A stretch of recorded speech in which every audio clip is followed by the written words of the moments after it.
And we're live. Hello, everyone, and welcome. Yes, my name is ArrowFyre. Welcome to episode 8 of Let's Talk Transformers Live. I am joined by three wonderful co-hosts this evening. I have Ed, Vaults of Iacon. I have Lee, Spiderfather, and I have TF Nation's own Dave Wallace.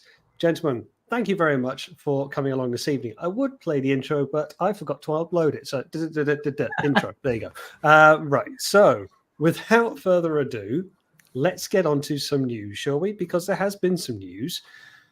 There's been some news that's been dropping through the week through New York Comic Con, which I'm just going to pick up on a few things there. And also we've had some of the London Comic Con from today. So let me know if you can see that. Do you see a big green giant? Yes. Do we need another Devastator? Well, we're going to get one, aren't we? We're going to have another one. I mean, yes, we do need another Devastator because the Stunticons have proven that the Combiner Wars were nice for their day, but they're really obsolete. So yes, we do need another Devastator, but come on. Like you've just shown today. Well, we'll get to this at a later point. A bunch of renders for actual toys, and the best that you could show for a toy that you've already delayed the announcement for, wink, wink, hint, hint, is a 40-year-old piece of artwork. Aren't we getting a preview tomorrow, though? 10/27. Oh, are we? 10/27? Yeah, I'm pretty sure that... What's the special around 10/27? They said on PulseCon that they were saving the reveal for 10/27. So tomorrow, I think we get to see what figures they want to show us. I mean, I would assume that they'll show us the whole thing. Well, okay. I mean... So are we going to actually see the full Combiner? I wonder if we'll see the full Combiner, and they'll show us the first two figures that will go up for pre-order in their other modes, but they won't show us the other figures in their other modes. That's what I'm thinking. What an interesting thing to do. Like, to have PulseCon, where you have a dedicated fan base, and instead you're going to hold it for MCM Comic Con London? Well, I think 10/27 is a Pulse event. It's not a Comic Con event, it's a Pulse event. Yeah, so it's Pulse Zone, yeah. It's one of those. Yeah, but aren't they in London this weekend? They are. They are physically there, yeah. But it's not their own event, is it? They're just a portion of. Yeah. Yeah. I get what you're saying though, Dave. Like, why aren't they taking the opportunity to do it? It just seems a bit weird. I mean, the very fact that I don't even know there's a Pulse event going on, I suppose gives you some idea of just like how badly Hasbro need to get their marketing strategy sorted out. They may have laid all the marketing people off, though. Well, this is very true. Yeah. Topical. Well, as it says here, we're gonna get it to be shorter than Combiner Wars. So this is going to be a bit more of a scaling Debbie. Closer to Menasor, limbs plug into centerpiece, yada. May lift Dinobots overhead. That's subjective, depends on your Dinobot, I suppose. But it is another Devastator. And this is what I'm thinking now. Whether you're into the realms of third-party collecting, there's something like 6 Devastators on the go at the moment, maybe more. This is why I say, do we need another one?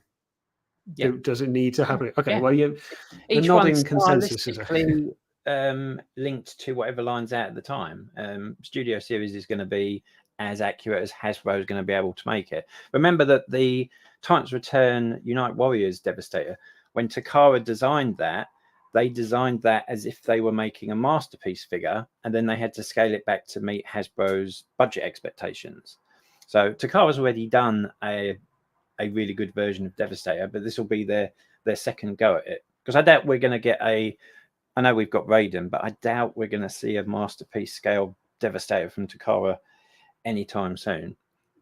Well, yeah, considering the masterpiece combiner that Takara did scaled the same height as Legacy Menasor. So that's masterpiece. Objective. I'm not sure Takara at this moment in time would be able to make it of good quality enough for it to be a stable combiner as well.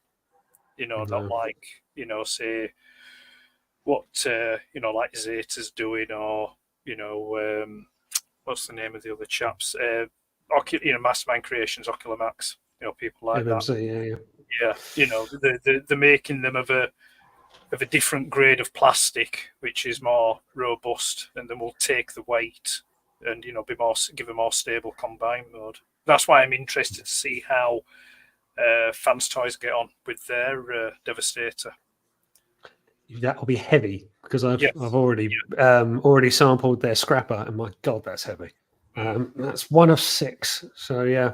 But okay, that's the Studio Series one. I mean, it's like I said, it's fitting in with that whole line. But I don't know. I mean, I'm of the opinion that with figures like this, like Combiners or Devastator, whoever you want to choose, if you do them right the first time, then you negate the need for others coming along, unless it's to go with a specific line of toys. The previous official Devastator, I didn't particularly rate much.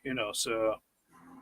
But what about collectors who are coming in after these toys are released? They're never going to be able to get hold of them just because of collector inflation and the fact that Hasbro doesn't tend to do reissues of really old figures. I know we got Fortress Maximus recently, and they've just announced they're going to do a Mega Supreme.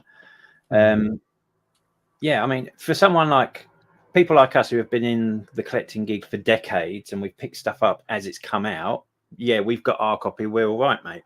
But if somebody comes in on Earthspark and then 5 years later they've learned about G1 and they really like these G1 style figures, but they've long since left the market and they now can't afford them, the fact that new versions are being created that are there for them to be able to get is a good thing. Absolutely. Like if it's fitting in with a particular toy line, like a series of figures, then that makes sense. But like I said, the previous one, I didn't particularly rate, for the time it came out. But this one, the Studio Series, it's going to fit in with the Studio Series figures. Hopefully, it'll look well. I mean, I've not seen any of the preview images, so I can't. I can't say really. Not only that as well, but I think if you remember that original Devastator, the Combiner Wars Devastator was sold as a gift set. Therefore, it was designed and priced out as a 6-figure box set. So it was effectively a Titan. Whereas this one, they're going to do them individually, which means cost-wise, they're going to be rolled out based on an individual figure basis. So we won't hopefully have, the lack of articulation that was seen in that set. And hopefully, like Long Haul will actually be a functioning transformer, his little small arms. You just get the Combiners War 1. The individual robots didn't have guns. A lot of them didn't have elbows.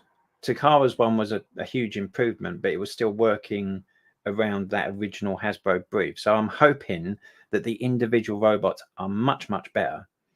And I do like the fact that it's a plug into a central piece, because I've got the New Age Devastator, and that's very much the torso and head. Big torso, and, isn't it? And you just plug it in, and it's fine. It's just like Menasor. It's brilliant. The end result is really good. And remember, this model, people want their toy to look like this thing, but this is a stylized, simplified drawing of the toy that was in no way possible to do any of the things that thing did on screen and what people expect now with modern engineering. Well, Missing Link has somewhat spoiled us, but that's a rabbit hole we can go down another day. But we'll see how it comes. I mean, I've said before, when it comes to creating combiners, faux pieces, faux chests, skeletal frames, it's needed. Otherwise, you sacrifice, you cut corners, you really struggle. So even for a 6-bot set like the Constructicons, I'm not at all surprised that there is a centerpiece. I think it helps. I'm all for it, because if it looks crap come the end of it, it's not been worth it. It's the end result that matters, isn't it? I mean, just briefly, I'll say I have the Toy World Devastator. They released the box set of it, and individually, that's horrendous. It's awful. I really dislike it on the individual bots. But once it's combined, it's fantastic. It looks like a masterpiece Devastator when it's combined.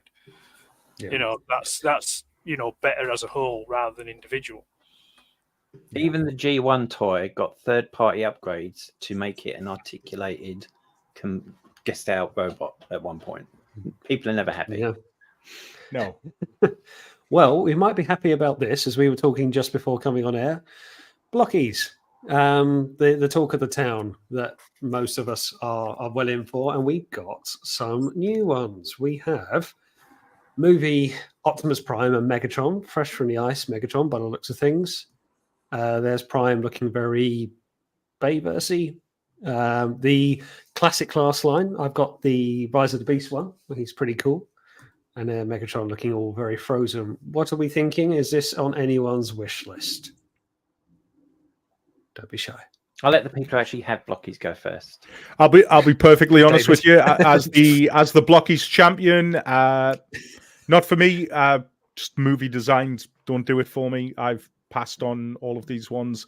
My first experience with the classic class will be the Transformers 1 figures, which are slated for release shortly. Because, I mean, in what can only be described as like an incredible marketing, it was either genius or completely coincidental that if you obviously buy the Wave 5 Galaxy, which is the Cogless characters, spoilers for Transformers 1, by the way, and if you buy the Classics class, scale-wise, they work as they do in the film. It's genius. Yeah, very happy. Yeah, I would like to give them praise. I feel that's a happy blunder. If totally, 100%. But you know, yeah, good marketing, not so much. But yes, we also have another Galvatron, a slightly different shade of purple. Do you want to spend £55 of your hard-earned money on the same thing that we should have got first time round? Yes. Yes. Okay, fair enough. Right, fine. How many people here are completionists? Just for context. Because completionists will say yes anyway. Then we'll complain about it when we get it. I mean, it looks good, but should we not have got this in the beginning? Because people were complaining about the damaged paint apps on the chest of the original one. So then when they released it in the next line, they got rid of those damaged paint apps. Yeah, they did. But I do. Several shoulders as well. But when we get these things with the different type of paint, like the Autobot 4-5 pack that came with Hound, everyone's saying, "Oh wow, this makes this figure way better." I expect we'll be getting some of that when people get these things in hand. They'll be like, "Actually, in hand, it's really nice." Yeah, I'm all for this one. Like, yes, it's a toy that I already own, but in a slightly different color. And look, let's be honest, we've been buying Seekers since day one. It's the same toy in a different color. So shut up and spend your money. Like, you know, get back on the sucking the Hasbro voluntary. You don't have to buy anything. You want to buy it. So if you spend your money, you make it sound so simple. On you. It is simple. I've come to terms with my failings. I just accept it. You're a grown man. I am, but I also have uncontrollable urges. It's a funny old one as well. I've seen people a little bit disappointed in the fact that you know, this isn't a brand new figure. They're not doing a brand new Studio Series 86 Galvatron. I've seen that, yeah. We've just gotten a new Commander Class Optimus Prime. We're going to be getting a Studio Series 86 Megatron at some point. But it wasn't until I actually got Optimus Prime in hand and stood him next to Rodimus that I realized, thank God we're not getting another Galvatron, because if we did get a new Galvatron, he'd probably be in scale with Optimus Prime rather than Rodimus, who would be totally out of scale with all of them, and then we'd need another Commander Class Rodimus Prime. Yeah, like, Hasbro's on record saying that if they did a Studio Series 86 Rodimus Prime, they'd just repaint the one we've already got. But I've heard people saying that what they would have liked, even if we weren't getting a new figure, is the opening hands like Starscream got, maybe an angry face or sneering face, just to make it a little bit different, which I agree with. But here it is. If you want it, go get it. Go on, Ed. Sorry, I've just noticed those extra gun things that seem to be on him. They're in the same shape as the ship that Unicron gives. Indeed. The Revenge, he came with him before. I must admit, when I first saw this figure back in Kingdom, I didn't twig what they were. It was actually getting them in hand, and I was like, oh yeah, it's the ship flying along, which is nice. If Hasbro want to do a line of Transformers ship models from comics and cartoons and all over the place, I'd be up for that. Yeah. I want to just know it because Yeah. I mean it's not my thing. It's not, it doesn't fall within my collecting remit. Yeah, I mean, in terms of like, I do think it looks good, but as I've said before, like I really like the Generation Selects paint of this, the comic colors, the grey toy deco.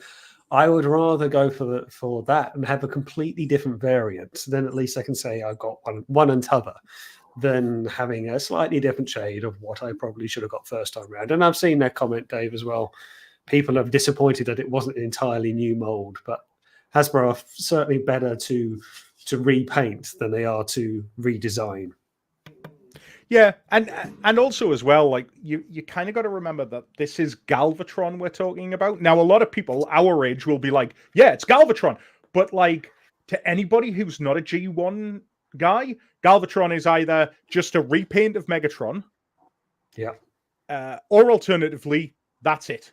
Because Galvatron and Rodimus, they're nothing really past G1, Yeah, Galvatron has a very minimal appearance outside of G1, doesn't he? I mean, we've never even had 20-something years on a Masterpiece Galvatron yet. In the Takara, yeah.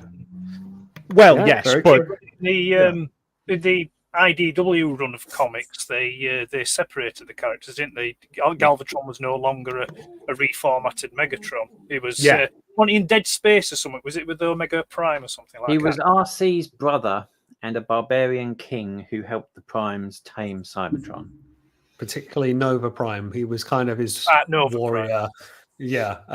The RC brother thing. Yeah, that was weird. I liked the unhinged RC, which is being explored ever so slightly in Skybound a little bit, but you've got this the twins of evil of or if you like, a newer twins of evil of RC and Galvatron. That was an odd one for me. I don't know if I really bought that. Yeah, that Spotlight RC was. I liked that Furman did. I liked that. That was a good story. Oh.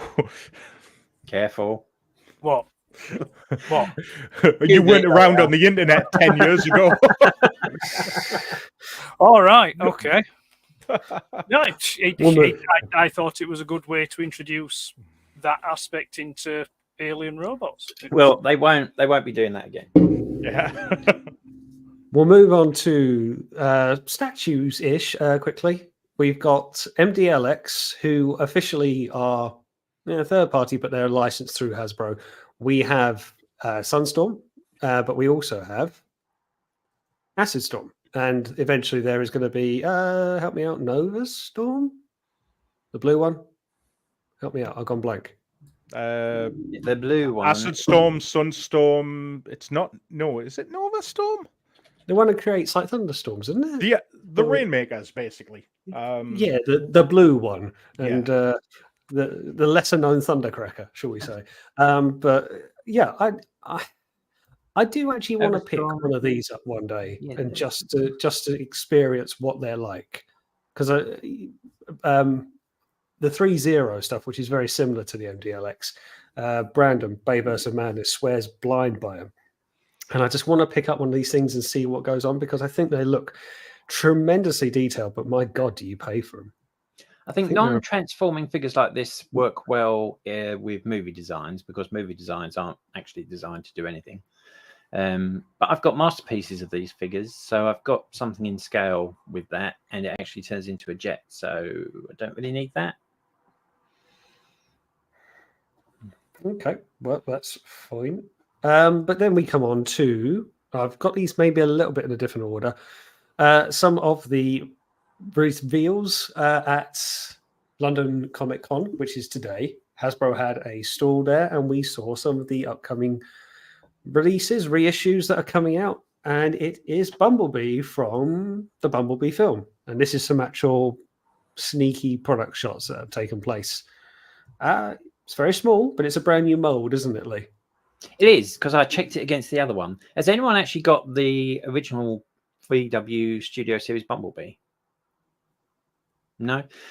It was when it was in its VW mode, there was a lot of restrained kinetic energy just keeping the thing together because the volume of the robot didn't really want to fit inside the shell of the VW. So if you chucked it at someone and it sprung open, it would probably act like a grenade. So I'm hoping this is much more better engineered and it goes together a lot more nicely. But it looks really nice. People were complaining that it's got the door wings, which the film model doesn't really use that often on screen, but they do sort of fold down, so it gives you the proper silhouette. It might tuck away, mightn't it? Then we saw some other renders of Age of Extinction Optimus Prime. Correct me if I'm getting any of my names wrong here, Lee. I'll trust you to keep me honest. This is really good because we've not... I haven't actually got a toy of this design of Optimus Prime because when they came out, Hasbro was really cutting back the budget of the figures for the movies, so then they weren't all that good. They were pretty much shell formers. So I'm pleased to be able to get a version of this. But Hasbro said that there's going to be more color on the actual figure because the render is incomplete, but they thought they'd show it off anyway. It's a massive sword. Absolutely huge. I don't know if he had that sword in Age of Extinction. I've only watched it once. I was going to say that's Last Night War, wasn't it? Well, you tell me. I've never watched it. Oh, you're not missing much. No, no. Ape Link, another variant of Monkey. This is actually looking like it's not more than a render because we actually have a prototype somewhere. Well, it says digital render shown, but I don't know. It looks like there are photos online of an in-hand sample and also comparing it to Optimus Primal. But there wasn't a bad Optimus Primal toy released during Rise of the Beasts, and the Studio Series Optimus Primal figure is really good, really poseable. So I'm looking forward to this one. Cool. We have an Ironhide and someone's head leaning right into the shot. Thanks for that person. This is which Ironhide is this? This isn't Fall of Cybertron, is it? It is, isn't it? Yeah, Fall of Cybertron. Okay. Because yes, we had different details on it. Because I've got the ratchet. I was going to say the ratchet's coming out, isn't it? Shoulders are definitely different. Head's different. I think maybe the chest and the waist are different as well. The abdomen. I mean, I think to your point you were saying, Dave, but was he even Fall of Cybertron? I don't remember him particularly. He was definitely in Fall because he was part of the Combaticon level. He was organizing the Energon transport. I just can't remember if he was in the multiplayer. In the Fall of Cybertron multiplayer, you could play as Ironhide. Yeah, I always liked it. It was, when we got the Siege figure, which I love that figure of Ironhide. That eventually got used for crosshairs, things like that. I thought, oh well, that's as close as we're ever going to get to the sort of War for Cybertron, Fall of Cybertron design. But this looks really good. It's just a shame that I've not bothered to buy any of the other ones because I just thought we would never get round to doing everybody. But slowly but surely, they're getting. Well, you said that about the Takara Masterpiece Beast Wars, didn't you? Thinking, oh, it'll never happen. I don't need to get into it, and then they're nearly done with it. Have we got Beast Wars Rampage and Depth Charge yet in Masterpiece? Well, we haven't got Tarantulas in Masterpiece yet. Have we got Quick Strike? Yes, we have. Transart. There's a Masterpiece Quick Strike. Transart. Yes, Transart. Not Takara, not official, but in Masterpiece. Yes. Take your third-party rubbish and get it out of my face. Most of my collection. Thank you very much. It doesn't count. Oh, look. Behave yourself. Yeah, that's right. Your dog sent you off as well. I know. Always. Yeah. Okay. Yes, a bit more of Bumblebee and Q. Yes. Now, I'm wondering, what is Q? I'm being completely dense here. Q was like the wheeljack standing.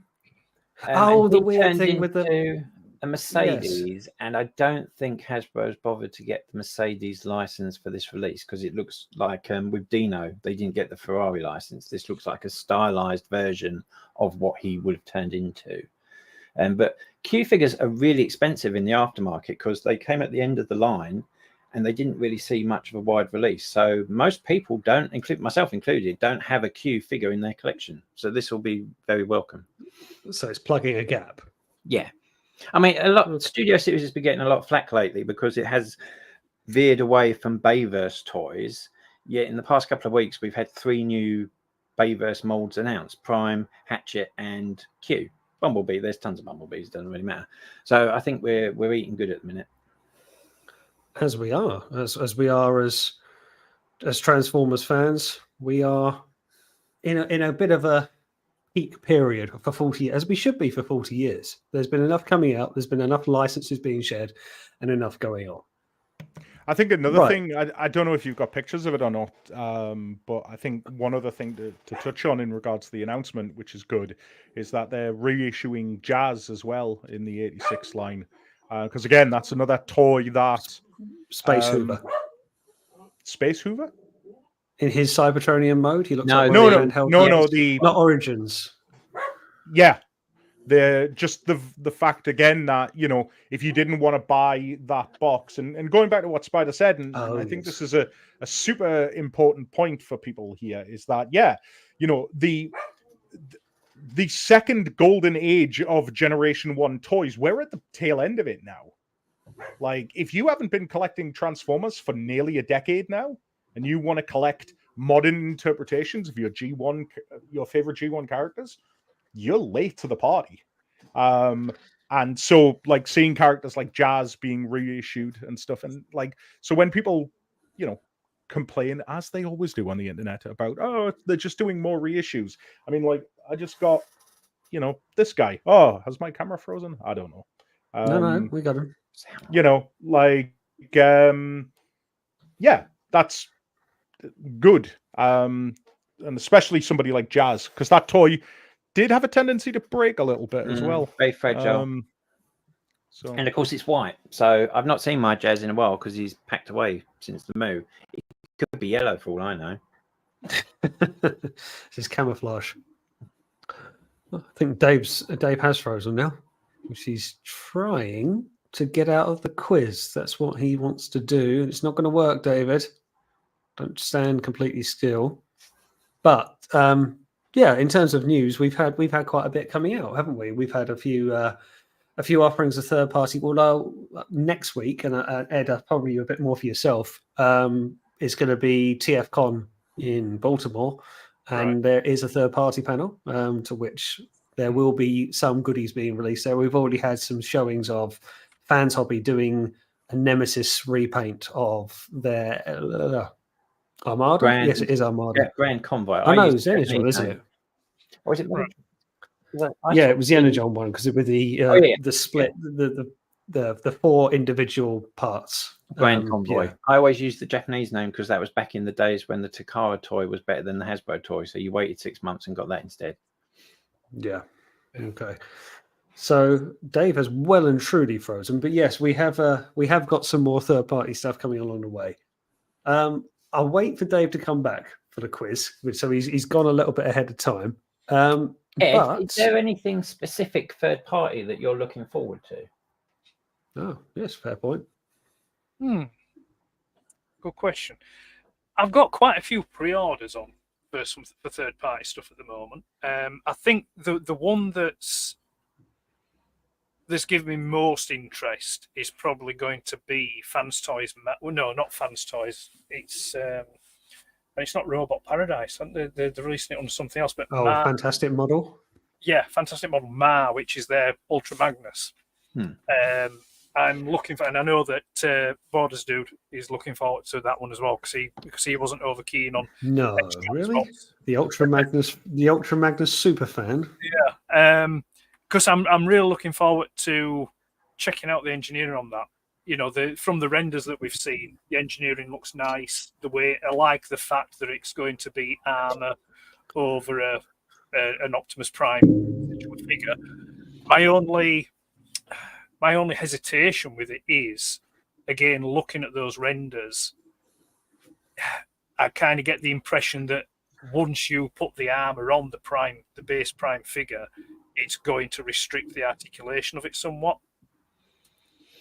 Unless unless it's akin to what New Age did with Octavian, which I kind of suspect it might be. I mean, I don't have Octavian. I did have Octavian on loan to do a review of months and months ago, and I was quite impressed at how it retained its articulation once the armor up was on. So if Fans Toys managed to do that, then yeah, that's great. But no, other than that, sooner than that, I would say I'm just looking forward to completing my New Age Dinobots with the toy, because I've gone for the toy versions. So just the toy versions. Pardon? Just the toy versions. Just the toy versions. I applaud your self-control. I've got the anime versions, the G2 versions, the SG versions, and the comic versions of all 5, and we're supposed to be getting a 6th one. Right. I mean, don't get me wrong, there's been some fantastic repaints they've done on them, but with New Age, I have been really strict with myself, and I've just got the toy versions of Prime, Megatron, and then the Dinobots, and that's it. I was tempted by the toy version of Firefox, Jetfire. Yeah. But I wasn't over keen on that they didn't try to retool it slightly for the wing orientation. Or the nose cone. They kept the square nose cone, didn't they? Yeah. But so that's all I'm. To be fair, the Dinobots were really all I was interested in with the New Age. But I suspect Varan will probably be here by Christmas. I think they'll get that out before then. But no, that's where I'm looking forward to on that front. First mention of Dreamwave tonight, Dave. There you go, just for you. You're in. Right, now that you're back, shall we do a quiz? Oh, I didn't do too well the last time. Well, actually, you probably did better than what I did the last time, because I did absolutely appallingly. Anything past 86, and I'm useless. Forget it. Well, you'll be okay this time, in as much as it's a bit of a different quiz. Now, actually, for the way this is going to be, only 2 of you can play. So someone is going to have to sit out this round. For those who aren't aware of the particular game, it's on a radio station, Absolute Radio, 5 words, 5 grand. No, you do not win £5,000 if you win this game. Don't even try it. But what we're going to do is I've come up with 5 words. You have to come up with another word that follows it. So, for example, if I say day, someone can say night, for example, or an accompanying word. It's just mallet's Of you. Say again? This is mallet's mallet. They stole Well, it. yeah, probably did as well. You could have mallet's mallet. Like this. But that's the concept that we're going to go with. So I've got 5 Transformer-themed words. One of you is going to have a go. The other person is going to have to sit out of the stream and promise that they're not going to watch it on YouTube whilst they're sitting out of the stream. Come on now. You're only cheating yourselves. And then the other person comes back in and tries to match the 5 words. I'm going to have to write it down, which would have been good if I brought a piece of paper, but that's what Word is for, isn't it? Family fortunes. That's what it is. Our survey say. Exactly, yeah. Well, I haven't got time to ask 100 people, have I, Ed? So this will have to do. Right, so someone is going to have to sit out of this time. Ed, you fall on your sword for this week. So, Dave and Lee, there's competition between the 2 of you. One of you is going to be kicked out from the stream whilst the other person is having a go. Do not watch the stream, and then I'll summon you back in with a message, and then you can have a quick go. Well, I'll go off first then. Stick me out. All right, I'll kick you out. Don't get your phone out. I see your phone there. I see your phone. Oh, I was going to read the news. Yeah, all right. Right, I'll drag you back in a second. Okay, so David, 5 words from you when I say these 5 words. So, first word that comes to your mind when I say the word Autobot. Without the mute on, preferably. Damn. Optimus Prime. Is that it? Also, like, well, do you want just one word? Just one word, one singular word. Okay, jazz. Autobot jazz. Okay, fair enough. First word that comes to your mind when I say cyber. Tron. Fair enough. Beast. Wars. Star. Scream. Last one, Vector. Prime. Okay. Interesting. So now I'll get Lee back in. And there he is. I turned the sound down as well, so I couldn't hear anything. Oh, that's very good of you. Very good of you.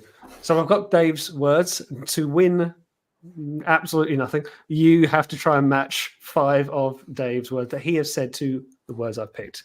Okay. So, Lee, first word that comes to mind when I say the word Autobot. Decepticon.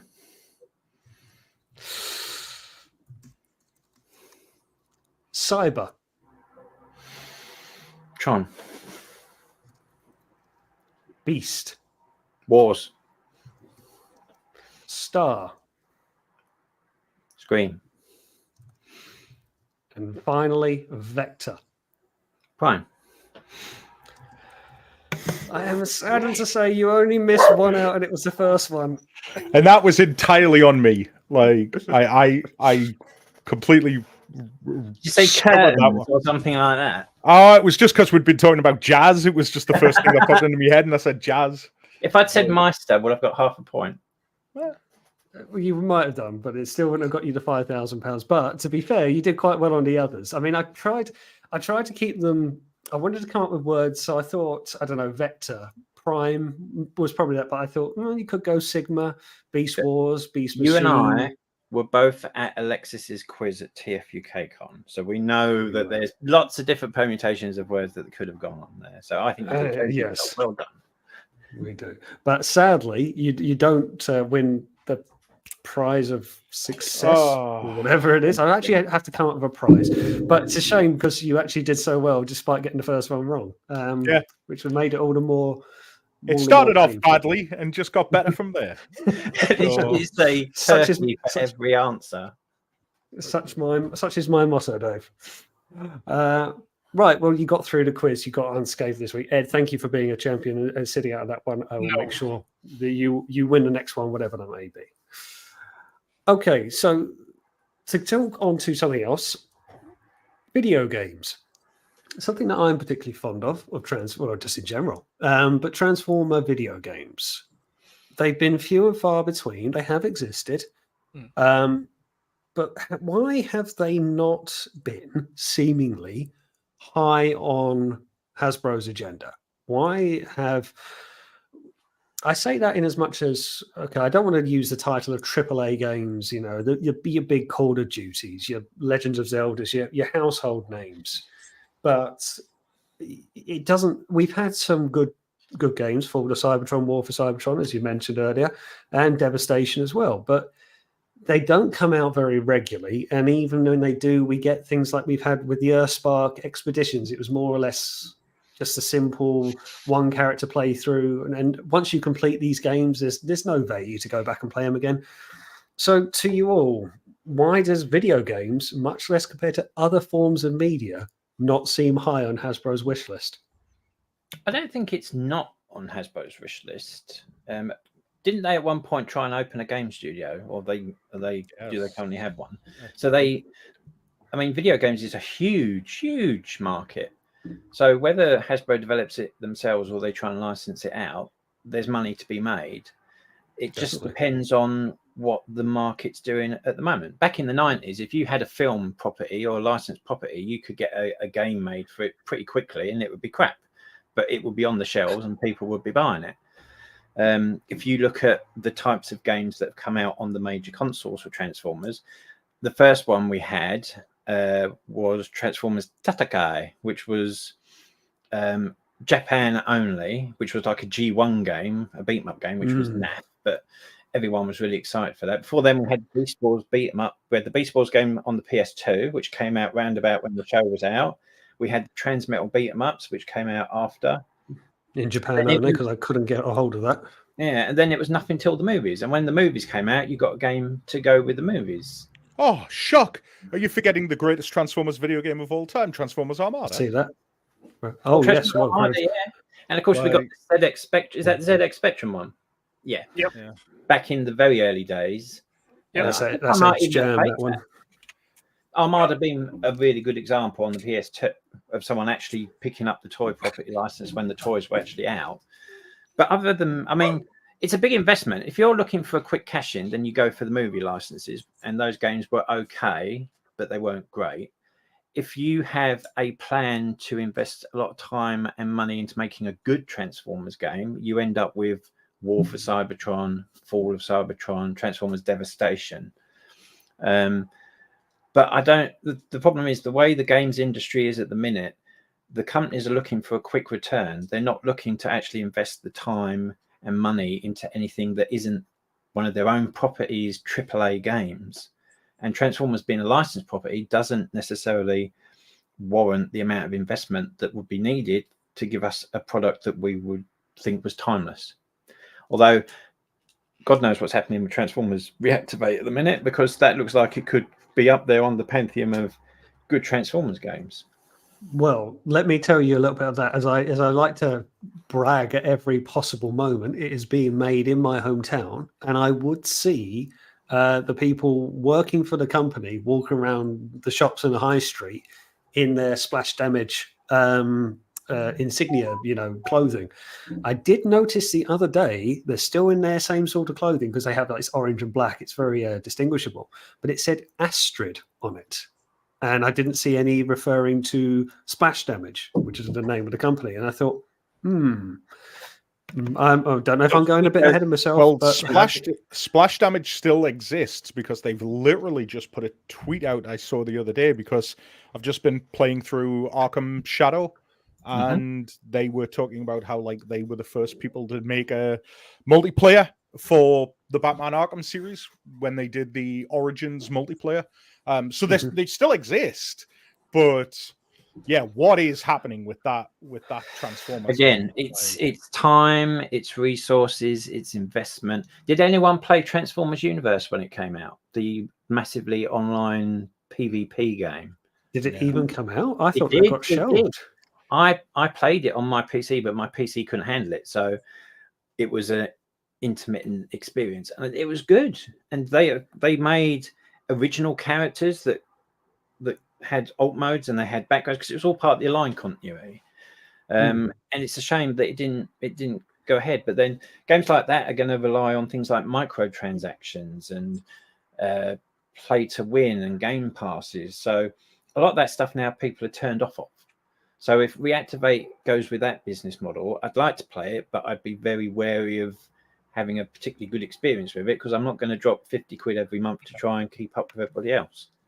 Yeah, and that's what we see in the mobile space with Transformers. I mean, there's like 2 Transformers games getting ready to either come out or are due, or are they out? I don't know, but I think we've seen 2 new mobile games that have been announced, and it's like, yeah, okay, but you're just going to be your typical free to play dross.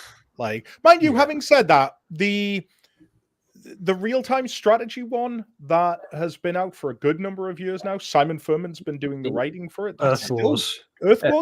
That's still going, I think. It's very popular with some people. Yeah. A lot of those type of games have been out and dropped off. Because I remember that card one. A lot of people sank a lot of money into that, and then suddenly they're like, well, we're stopping it now. You're not getting refunds. The game will be switched off and you can never play it again. And I'm pretty sure Earth Wars will one day go that way. It will just it'll stop being profitable and it'll be switched off and it'll be gone. Well, when they turn off the servers, that's the worst thing. You can't even connect and play these things anymore. I mean, gone back to the day. I mean, Ed, this would probably be a good one for you. But you at any point can start knocking up Spectrum, and you're happy as Larry. You can play that whenever you like. Yeah. So. Yeah. I mean, I've played most of the Transformers games that you've mentioned. Obviously, the Spectrum one, from back in the day. It wasn't a great game, but it was the first one where you could play as your favorite characters, and it even made the transformation sound. And it was just a very basic, rudimentary platformer from back in the day when you didn't have to worry about licensing. It's like software companies. It's like, I think we'll make a game about that. The War for Cybertron, Fall of Cybertron games, they were I enjoyed those, but often at times I was kind of like, I wasn't really sure what was going on because because of the way it was animated and rendered, it just seemed a bit of a jumble sometimes. The one I was most disappointed with was Devastation. You know, the aesthetically it looked great, but it was just too much on rails. I wanted it. I was hoping for more of a free roamy kind of thing, like what War for Cybertron and Fall for Cybertron was. In my opinion, what I think Hasbro ought to do, which I think could prove popular for them, maybe not with such a younger demographic, but with, I would certainly say, you know, our age and maybe 10, 15, 20 years below us, but would be if they did something akin to like what Disney did with Infinity. So you had actual figurines of the characters which you could put on a board and you could play online with other, you know, like a multiplayer online, you know, an open world thing, and you could do it that way. You know, I think that would scratch both itches of providing a game with online content, but also a figurine for people to collect.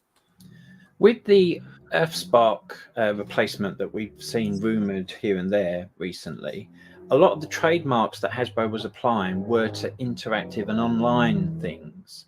So I'm wondering whether, because kids are much more into their screens now than actual physical toys, if Hasbro is going to try and exploit that in some way and make the figures interact with some sort of game or some sort of app, like they tried with Robots in Disguise 2015 when you scanned the faction badges and they gave you power up in the little game that they had. Yeah. It's a funny old one with the nature of Transformers as well, because, you know, a video game takes years to develop and it takes tens of hundreds of millions of dollars to produce, like a high quality game. I mean, the video game industry, like, if people have been paying attention to what's been happening in the video game industry in general this year, it has been bloodletting of the highest order. Like, you can release a game. We've just heard in this last week, the latest Prince of Persia game put out by Ubisoft, critically, absolutely praised, one of the best games that I played this year. Didn't sell. That entire studio has been disbanded. That's it. You get one shot at it. And if you mess up, I mean, the reason we don't have any more Fall or War for Cybertron games, and why that third one, which was a weird movie crossover, was produced by a different studio, was because they created a Deadpool game that didn't sell. And that studio went, you know, by the wayside. And here's the problem. If you're going to sink $100 million into the development of a Transformers game for modern consoles, and it's going to take 3 years, well, what does Transformers look like in 3 years? Because the speed at which Hasbro is changing and updating. So let's say, for example, when Earthrise kicked off, they were like, we want an Earthrise video game. Okay, cool. So it goes into development, but is Earthrise actually going to make it to a third season? Possibly, maybe, who knows? Like, we'll just have to wait and see. I mean, it is technically 3 seasons because they've just chopped up season 2, but you know, it's. But I get what you mean. That Hasbro is very quick of going from one thing to another. We seemingly got out of Cyberverse, went into Earthspark very quick, and then we're going to be following up where we got into Transformers 1, and then we're going to be having another series. And Lee, I think you shared like the timeline and the roadmap that Hasbro are going to be doing. So yeah, to make a game that does not take 5 minutes to make, but by which time Hasbro could be like, oh no, we're done with that now. We'll stop your funding and we'll drop you off at this point. You look at things like a Grand Theft Auto game, Red Dead Redemption, your real big games, 100-hour games. Would it be great to have something like that for Transformers? Of course. Time and the money to create something on that scale is generally much less for something of Transformers. It's brutal, and it just realistically couldn't happen. But it's a shame. I think when I sort of look back and we all sort of reminisce and say, Armada, on PlayStation 2. Fabulous. Absolutely fabulous. Kind of came out of nowhere a little bit. Not perfect, but very, very good. War for Cybertron, Fall to Cybertron. Brilliant. And at a time, wasn't kind of trying to keep up with another media, very much doing its own thing. And I think that has a big part to play. It was just kind of, let's go off on our own way. And the same with Devastation. That was your fanboys game. But if you're kind of relying on time and things to go your way for Hasbro to say, do you know what, we want to put all of our resources into a Transformers 1 game because the film's just come out and we got toys of it, and that's the hot topic for the next 8 months. Transformers, I think, really suffers in regards to video games purely because of the death of the AA video game. You know, if that genre of video game, which was, you know, some of the best stuff on PlayStation 2, and, you know, somewhat into PlayStation 3 era, you know, those games that you would just buy on a whim because they were all right, and it turned out they were really, really, you know, fun or interesting or unique. But AA doesn't exist anymore, and that's a shame. Like, the video game industry is just in a bad place at the minute. You are either on top and you have all of the money, or you're desperately trying to make a dent. And I think from Hasbro's point of view, why would you take that risk? So instead we get what's that latest one that's come out? That Mario Galactic Kart Trials. Galactic Trials. Yeah. I mean, there you are. That's one that's on rails, quite literally. Success is no guarantee of survival, because it just means a bigger studio will buy you and disband you, because that has happened as well. That happens a lot. Yeah. But what I will close off with saying is, if you're going to make a Transformers video game, there are two things that you must do. Transforming must have a purpose, and it must be integral to playing the game. So you don't just turn into a vehicle to go somewhere. You turn into a vehicle and you can fight, you can move around, you can actually interact with the game. And transforming should be intuitive, because one of the original movie games, you had to hold down R3. You had to hold it to be a vehicle whilst still using that to steer around. Whereas the Fall of Cybertron games, you just clicked a button and you did it, and it was easy and it was fun. So if you're going to make a game, transformation should be integral and it should be intuitive. Yeah, I had the original Beast Wars game on the PlayStation 1. As much as I'm a big fan, that was not a good game. And what I hated was Beast Mode. It was fabulous. But you transformed into a gorilla to run because you did it to stay alive. You couldn't even punch or fight. You just ran. It was a bad to get away from the energon. It was like, give me, when I transform into an animal, don't make me just get shot by the bad guys and I can't do anything. I've got to do something. You know what's always really baffled me, and we've talked about, you know, that mobile game that Simon Furman's been writing and stuff like that. But why is it nobody has taken a real punt at doing a full-scale Command and Conquer-esque Transformers real-time strategy game? Like, my jam. You know, what is Command and Conquer? It is resource gathering. It is going to war. It's like, okay, these are two tenets of the Transformers brand. Like, find energon, have fights. And kill each other. But those sorts of games, Dave, I've Command and Conquer inside and out. I spent so much of my life playing those games. But those games are dead because, like with Earth Wars and things like it, it's all time. Like, yes, you can upgrade your base. It will come back in 52 hours. I'm like, no, I want to wait for a second because I've got this attack on my base now, and this turret needs to be built. The real time game just doesn't exist. I remember playing Command and Conquer, and it didn't take 52 hours. It took 3 minutes. Like, you know, and that was long enough. Well, that's it. Yeah, absolutely. You know, but again, that's the problem, isn't it? It is the nature of video games has changed now, because yes, if you're going to do a Command and Conquer game in 2024, of course it's going to take much longer. Of course it's going to be microtransaction to hell. And of course it's not going to be fun to play. And that is That's just the reality of it. So as much as I would love for there to be a proper Command and Conquer style Transformers game, it's not going to happen, because if it was, I wouldn't even enjoy playing it anyway. But don't you think that's a result as well of how differently younger generations play video games? Because they don't seem to have the attention span to pump into playing a game long term. Maybe. And like they said the same thing about us. We have no attention span. We're always watching television. We don't go outside. We don't. I remember when you used to get square eyes because you stood too close to the television screen, and now we've got our phones in our faces. I don't know. Wait. When you've got to wait 5 minutes for a game to load, that takes some attention. That takes 20 minutes from a cassette player. Put your game in. Go downstairs, have your tea, come upstairs, play 3 or 2 rounds of Street Fighter 2, and then wait for it to load again. Yep. Or you go and you play your game, and then it says, "Congratulations, now install disc 2." And then you go up to disc 4. And if you're playing Final Fantasy 7, disc 4 4 discs back then. Discs. You were lucky. I was still on cassettes. Discs. Oh, you were lucky. We're going to do Monty Python now, are we? I had code chiseled into lump of core.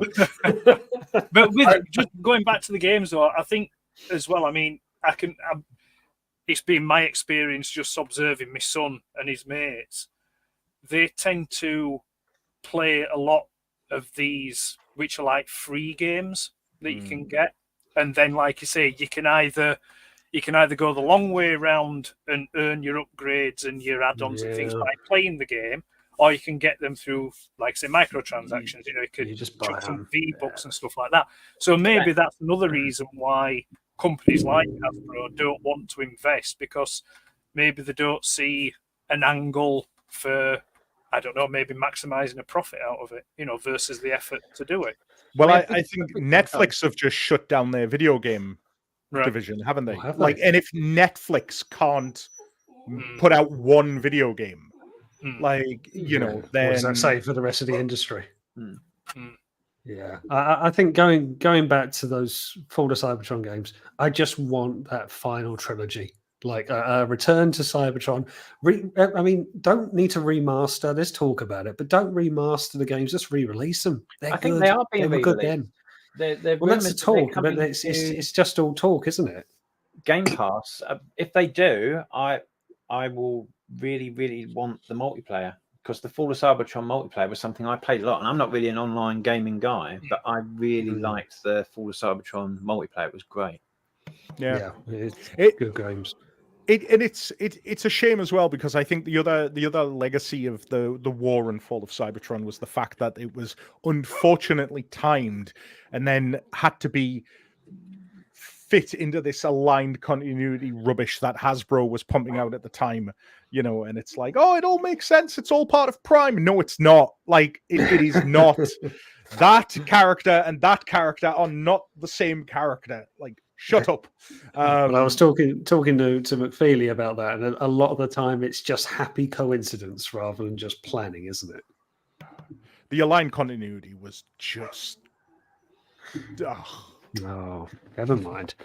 Okay, well, moving away from video games, let's talk. As we've all seen, Transformers 1, I believe. All 4 of us have seen more than once. Fabulous faces. More than once, indeed. Absolutely fantastic film. I do urge all of you to go and watch it if you haven't seen it. But there's no escaping. Oh, I don't want to say the term. It's not a flop. I'm not going to use the term flop, but it has not been as successful as it might have been at the box office. At least that is the rumor. Right. I'll quickly say this. I said this on a video. I won't labor it. It costs around 76 million to make, and it's apparently made 120 million or so worldwide. So in my mind, that's not a flop. You cleared your budget. Yes, they will probably want more than that in return, and that's where I think we are. Now, as wonderful a film as it is, and as well received as it is by fans...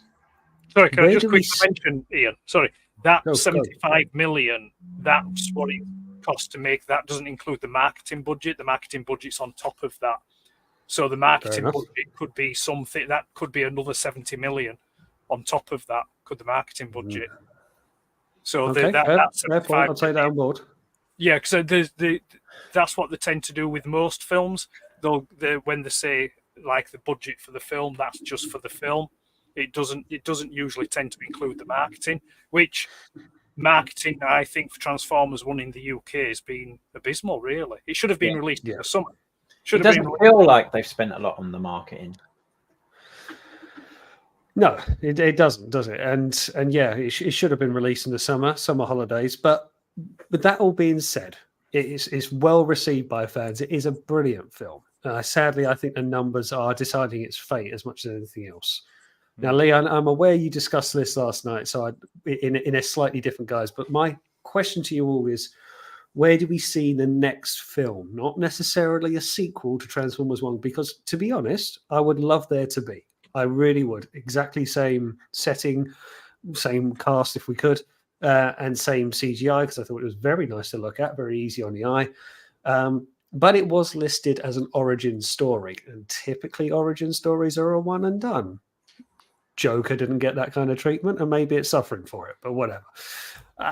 But do we see films still being a big part of Transformers DNA? Now, yes, in 2007, gave such an injection to Transformers, massively, and has been a staple ever since. But given to what Ed has just said, marketing and everything else, do we see Hasbro maybe rethinking their strategy? Maybe they're thinking, if you're going to say, do we need to put 100 million, it's like you're saying around video games, put 100 million into a film and hope it's successful. Because if you don't, well, it's not pocket change, is it? Well, let me put it to you this way. You're Mr. De Bonaventura. You're the producer of Transformers movies. You've got the agreement that gives you the license to make the movie. And every time the movie comes out, regardless of performance, you make a few $1 million. Of course, you're going to want to make another one. You don't care if it's popular or not. You just care that you're going to get your check for a few $1 million at the end of it. The film may flop. It may break even. It may be profitable. Doesn't matter.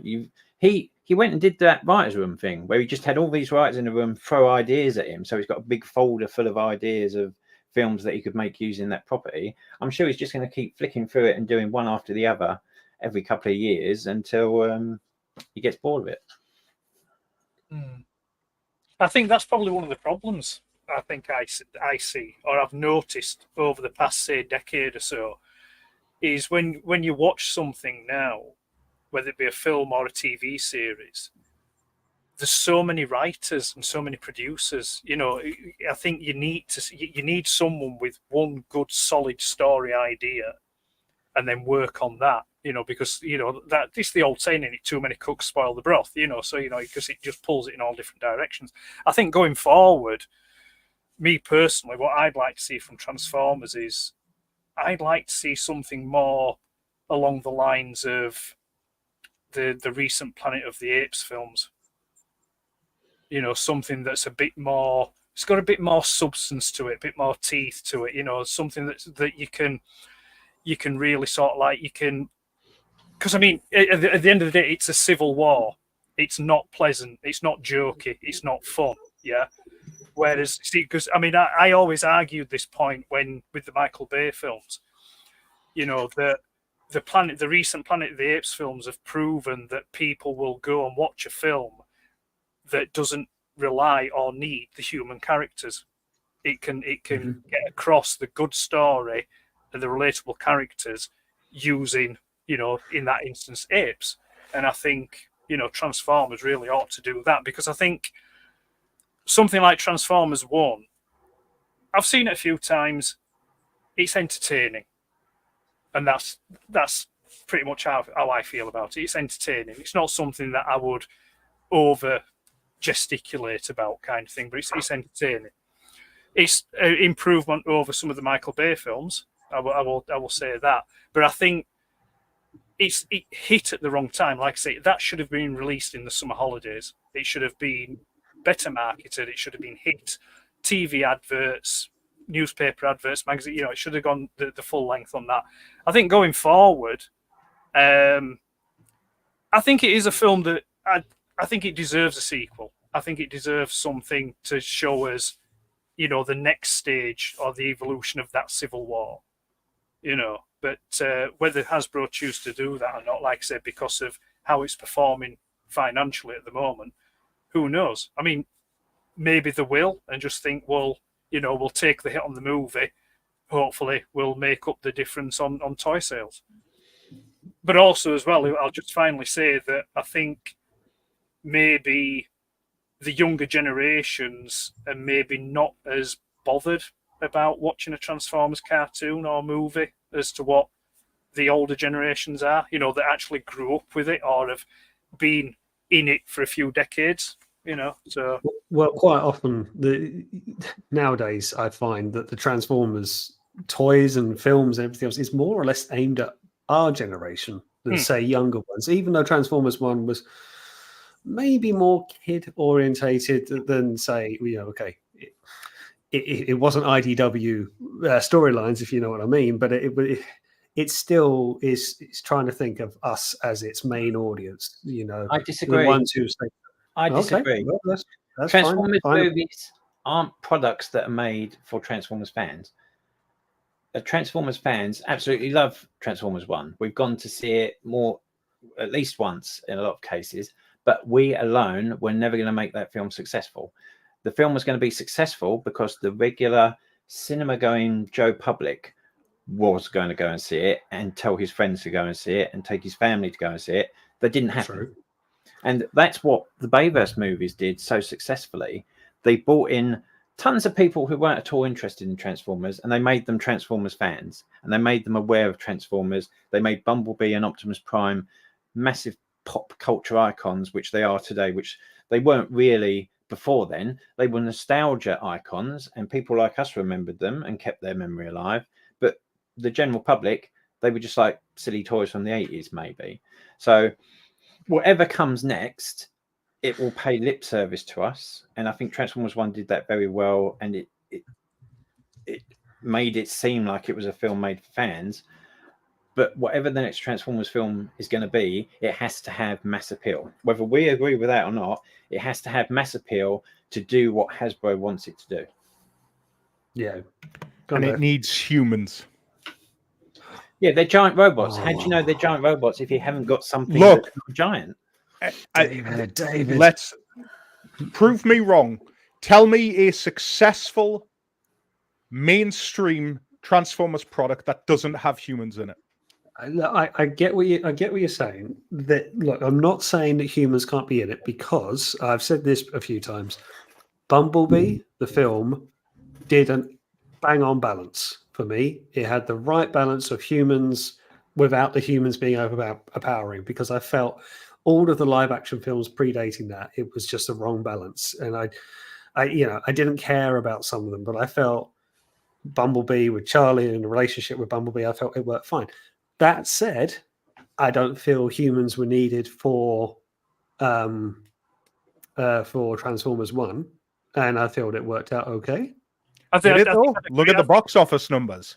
Well, this is the reality, and it needs to be relatable. As Spider says, like it's 100% right here. If you want to get your average cinema goer, like that's the whole thing. The reason Spike was in there, in the 1986 was because, and the reason that he was aged up was because the age that they were aiming the toys at, you could look at Spike as an older brother. Now everybody came out of it going, Optimus Prime's me dad.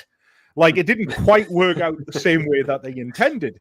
But the reality was, yeah, that was it. The Armada, you had the Unicron trilogy kids. You had Kobe in RID. Was it Kobe? I think so. Yes. Yeah. That's the point. Like, they're inherent to it because they are the character that brings the general audience in that can't relate to giant robots.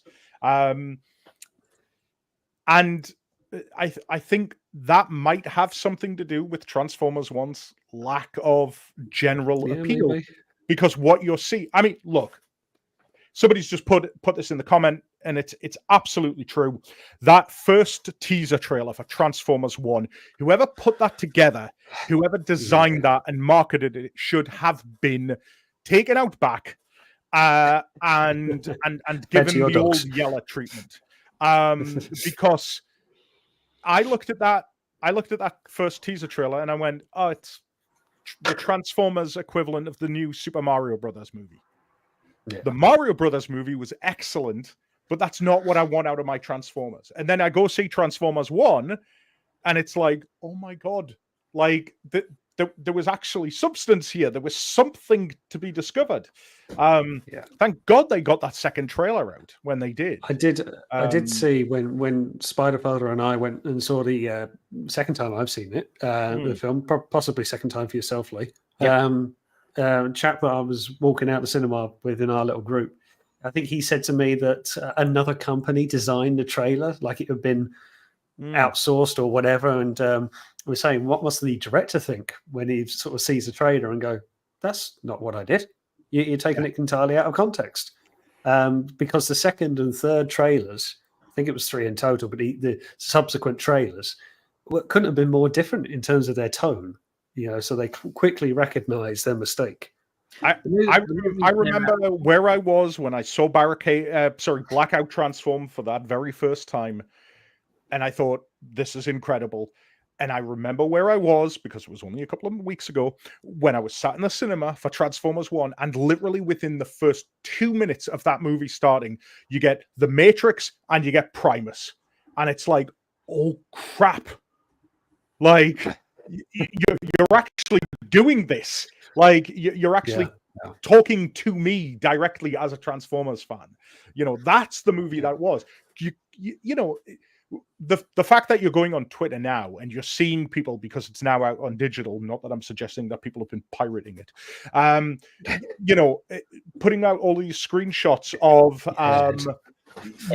what's that look for, Ed?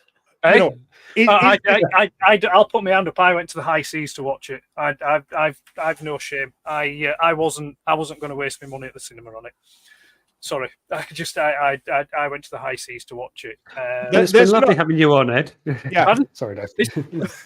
but the reality is, the cinema, like, and I'm not trying to condone your pirating ways here, but the fact is, going to the cinema now, like I went to see it and I put a tweet out with my ticket, and somebody replied going, £12 for a cinema ticket. I was like, yeah, it's a considered purchase going to the cinema now.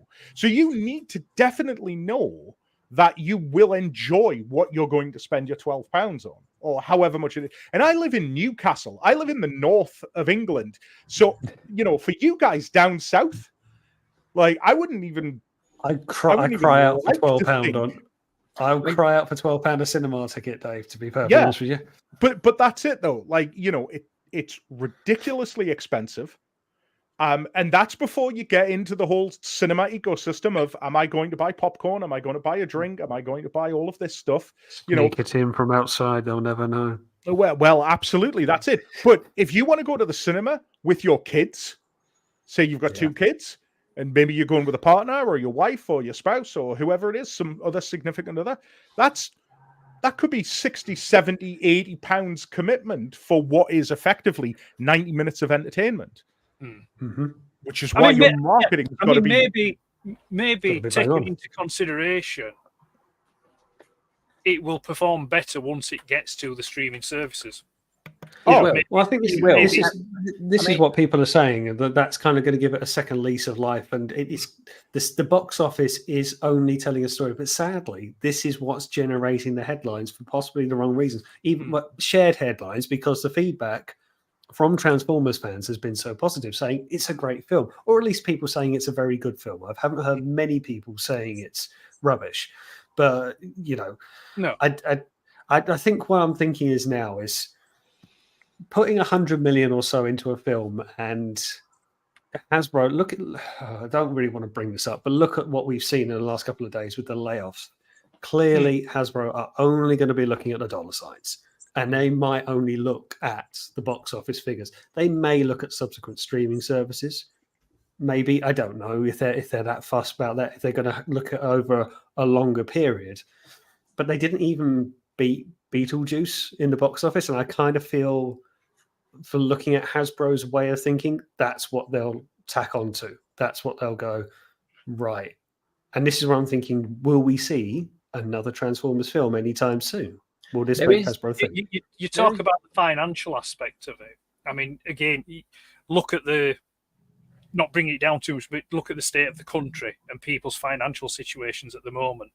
That could have also had a key factor in people not going, because it's not, to understand is it's not a Disney film. I think families are probably more likely to take the kids to go see a Disney film because they know what they're going to get with Disney. Possibly. Whereas with Transformers under Hasbro, parents are probably going to be a little, like just your average Joe parents, not your sort of like franchise fans. They're probably going to be a bit more hesitant to go and see that. But that's what Dave was saying, wasn't it? When you're spending about 60 quid to go and see a film that the Mario Brothers movie is an interesting one. That one made $1 billion. However, it's Mario. It's timeless. Since 1986, 1987, since Mario first burst onto the scene to now, Mario has not changed. It is consistently the same thing that your dad played, your granddad played, whatever it is, and it has that timeless quality to it. Transformers doesn't have that timeless quality to it because it is constantly being reinvented. I was having this conversation with somebody the other day, which is, has Transformers reinvented itself too much now to the point where it's actually hurting the brand? Because for, let's say, for example, and this is a completely different conversation to have. I appreciate that, but it sort of ties into sort of the fractured nature, I think, where Transformers is, which is that from TFN's perspective, like not speaking out of turn here, we saw a massive increase in attendance based around the fan support that was being shown for James Roberts' work in IDW, whether that be More Than Meets the Eye or Lost Light. If you were a fan and you were brought on board because of that era of Transformers, you are not being serviced anymore. And you have not been serviced for almost the last decade. What incentive do you have to stick around? Because that version of the character that you loved, you can't get any more of. The brand has moved on now to a different version. Now, you may very well be hooked, and you may very well just be like a Transformers fan, and you will have a percentage of that. But every time they reinvent, it gives people the opportunity to walk away from it.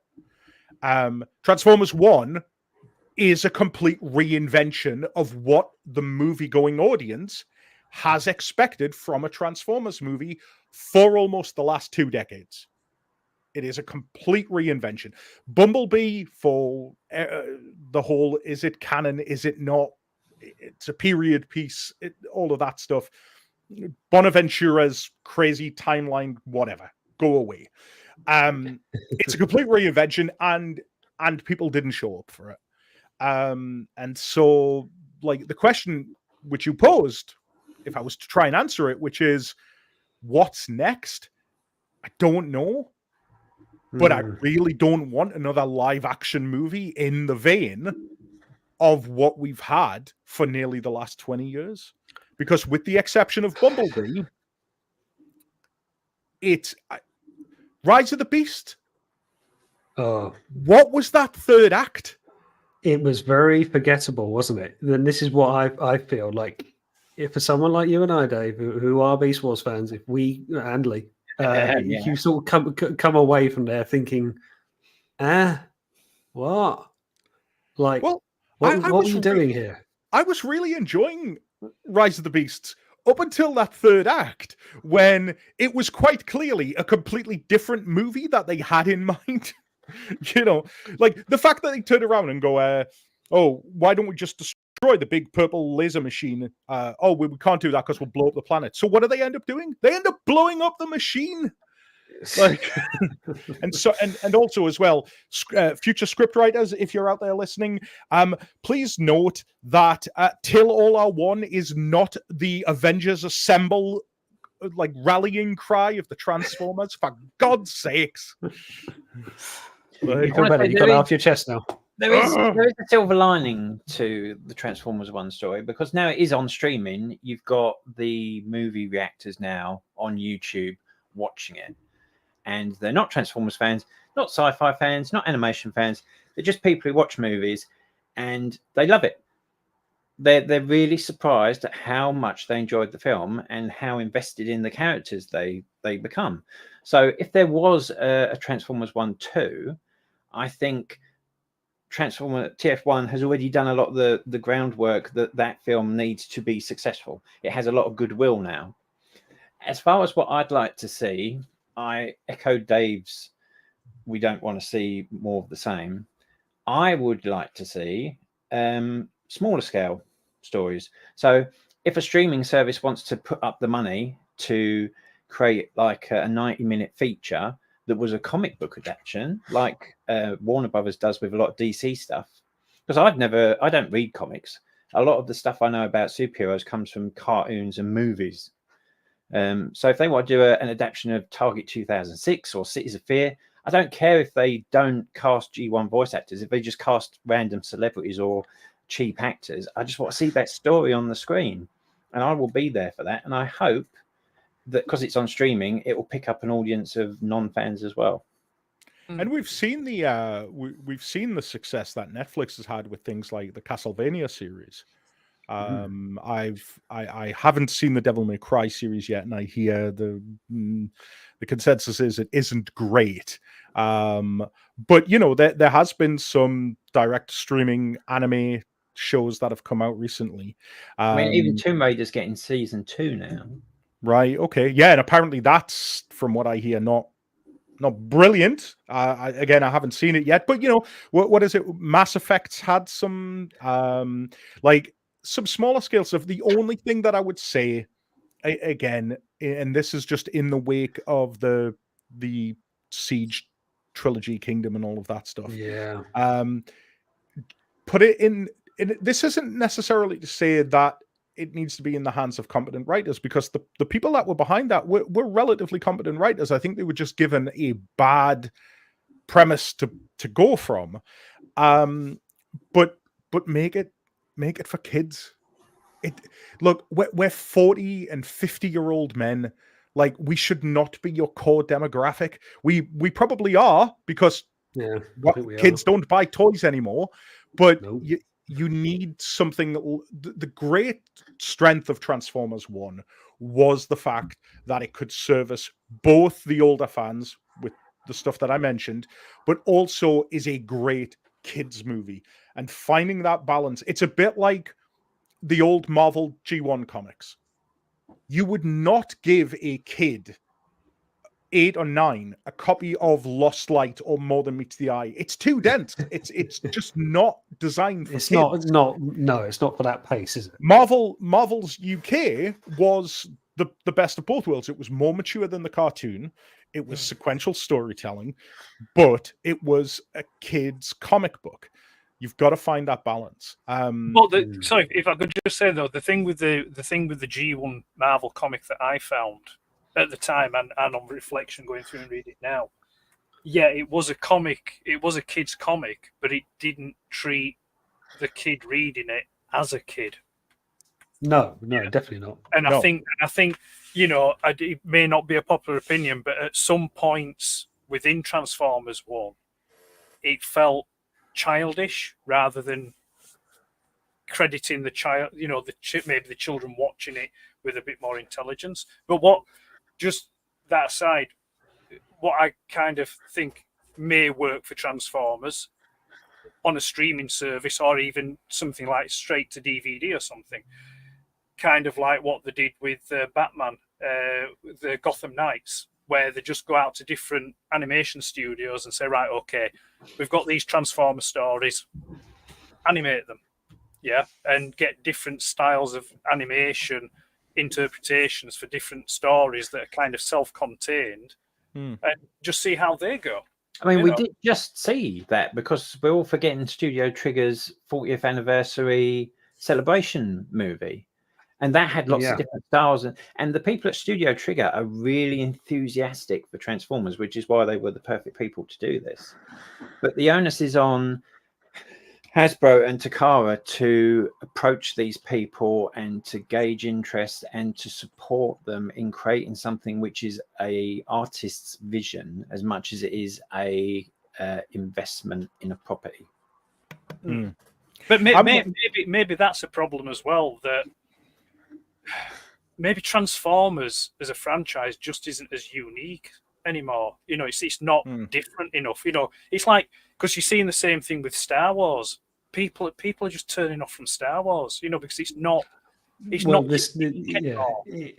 that goes into, I think what Dave was saying is like, my trouble with Star Wars is at the moment is that there's just so much of it, and I don't want to.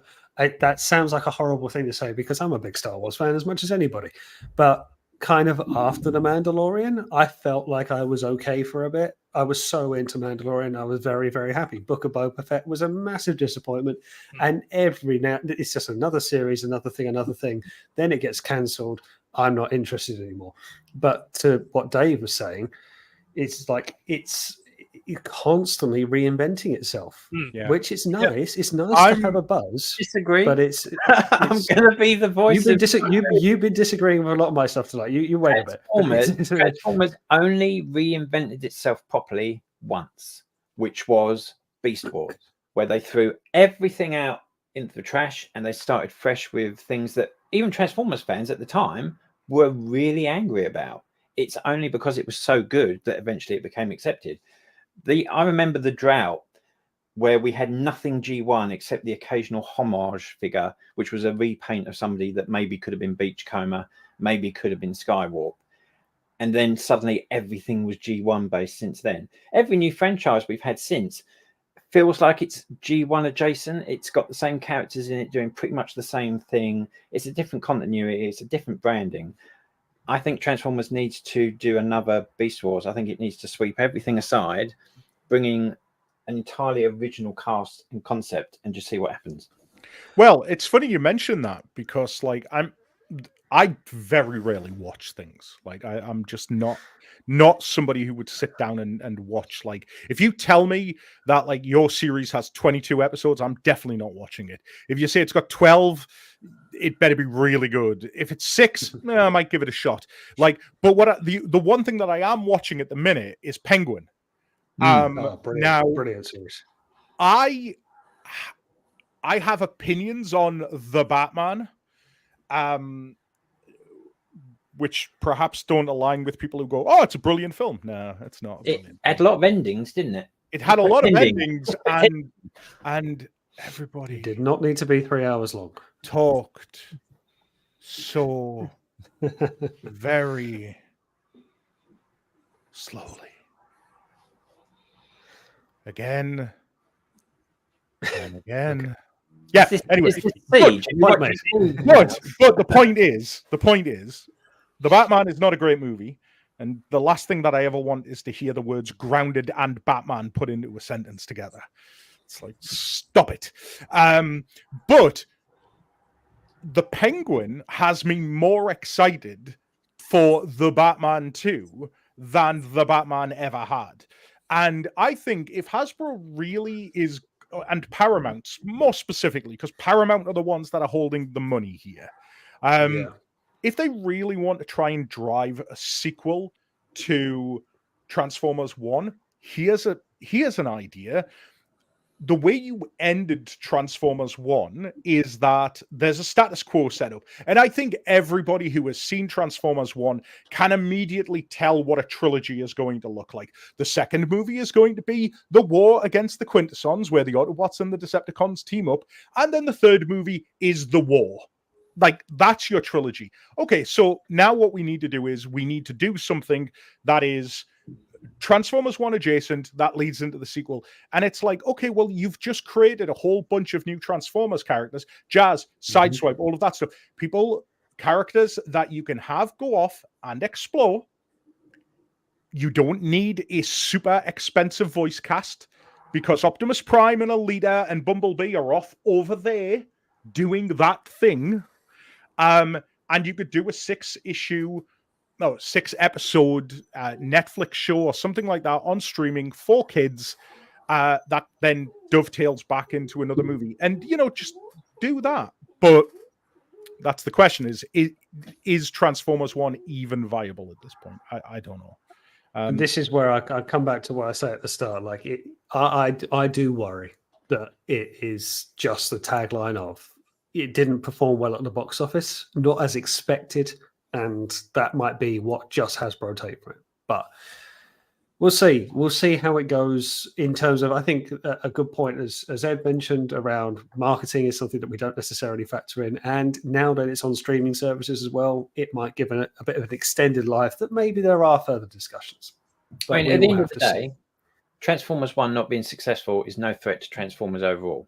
Transformers isn't going. No, and someone said this. I did a right ranty tweet, which isn't always what I do, but I did go on a right rant. And I was like, it felt like someone put out, it felt like Transformers was in a state of decline. And I was like, my God, no, we are not in does it look in decline? No, it is not.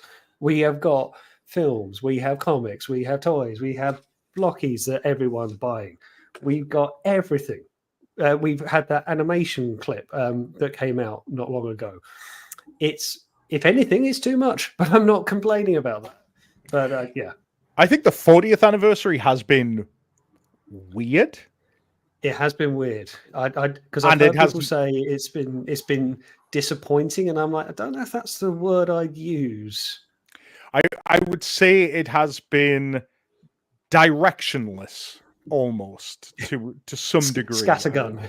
Yes, a little bit. I think it's been very focused on G1. It's been very focused on live action. Hasbro's made some attempts to include everybody, but licensees who Hasbro's opened the doors to say, come on, it's the 40th anniversary, get some product out there. They've not been interested in Beast Wars or the Unicron trilogy or animated or Cyberverse.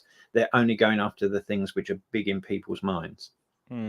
Which I get that, because at the end of the day, it's a 40-year franchise, but it is, when you boil it down to its base, it is the 40th anniversary of G1, because that's where it started. So that's its thing. It's not the 40th anniversary of Beast Wars, because it's not. You do the math, So it's the 40th anniversary of the G1, the start of it all. Yeah.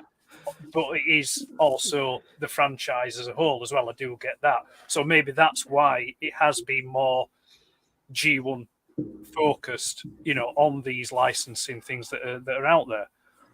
I just think even the choices that they've made in terms of just the character releases and things like that, it's just been odd, isn't it? It's just been a bit odd. Yeah, not only that as well, but personally for me as well, I don't think Skybound's in a particularly good place either at the minute. Unfortunately, and this is personally just for me, Daniel Warren Johnson's second arc just really didn't hit for me, and that last issue with Starscream, go away. Really, it was a bit odd.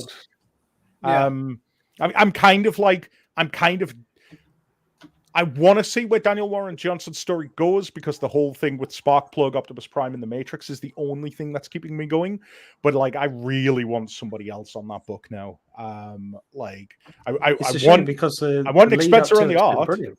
Oh, yeah. That first 6 issues is incredible. It really is. But it kind of just feels a little bit also as well, I have a real problem with indiscriminately just killing characters for the sake of it. And that's what he has been getting, especially that second arc. There were so many character deaths in there, and it's quite clearly character deaths that clearly Daniel Warren Johnson only watched maybe the first 2 seasons of Transformers, and so only has affinity for the 84 and 85 cast, and so the 86 cast can basically just burn in a fire, or alternatively, and actually that's not even fair, to be honest, because he's killed off more season 1 and season 2 characters, but again, it's just no, these are legacy characters. You don't kill them off. I will let you get away with killing Bumblebee in issue 1, because that's a statement of intent. but I don't need all the rest of it. Like, it's going very Game of Thrones in that sense, isn't it? The deaths are there for shock value and not much else. And it's a shame Mick because, says, as you rightly say, these are legacy characters. Yeah, Mick says in the comment, and I completely agree with him here.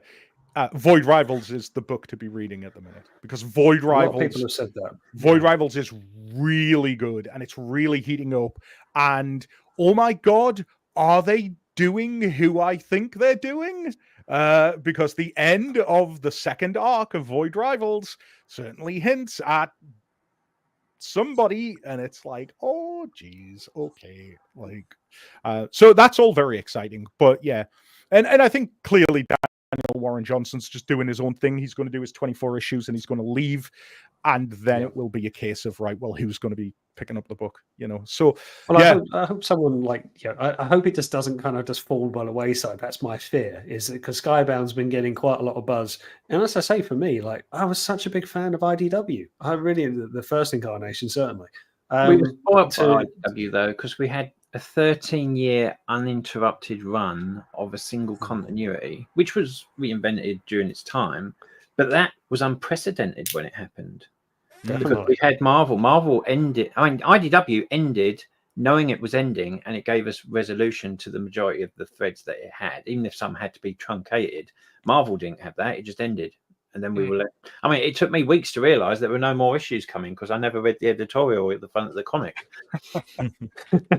Well, at least back in the day in the Zoids comic, they didn't even do that. They advertised that Zoids was starting again in March of '87, and it just never turned up. Never heard of them. Zoids, what are they? Never heard of them, mate. Zoids. Well, it could be worse. The first Transformers comic book that you could have actually read consistently could have been Dreamwave. Second time you got that in there tonight. Is it in Dreamwave? You are? I would take Dreamwave over the second half of IDW any day. Oh, the second half of IDW is not exactly. Oh, there you go. Dreamwave wasn't all bad. Worlds Collide is. You set him off now. One of my favorite Transformer stories of all time, and well, it should be. And yes, it's just, oh man, Furman's Energon series, so good. Like, the Unicron trilogy is Furman's. I mean, Saraceni did the first 6 issues of Armada, and yeah, Furman came on at 7, didn't he? But you know, like, hey, that's it. Like, some stars just burn too brightly for too short a time, and other ones cut you in half. You are Dreamwave, aren't you? Hey, look, if anybody's coming to Reading, you're going to get some Dreamwave. All right, I'm going to miss that, unfortunately. I'll be there. I'll be there to see your Cheshire Cat grin on your face. Yeah, but I have got some stuff. Have you? Oh, I hope you share it on the Patreon though, because I'm not going to be there, and that's going to be the only way I'm going to see it. Well, I'm sure it'll get out.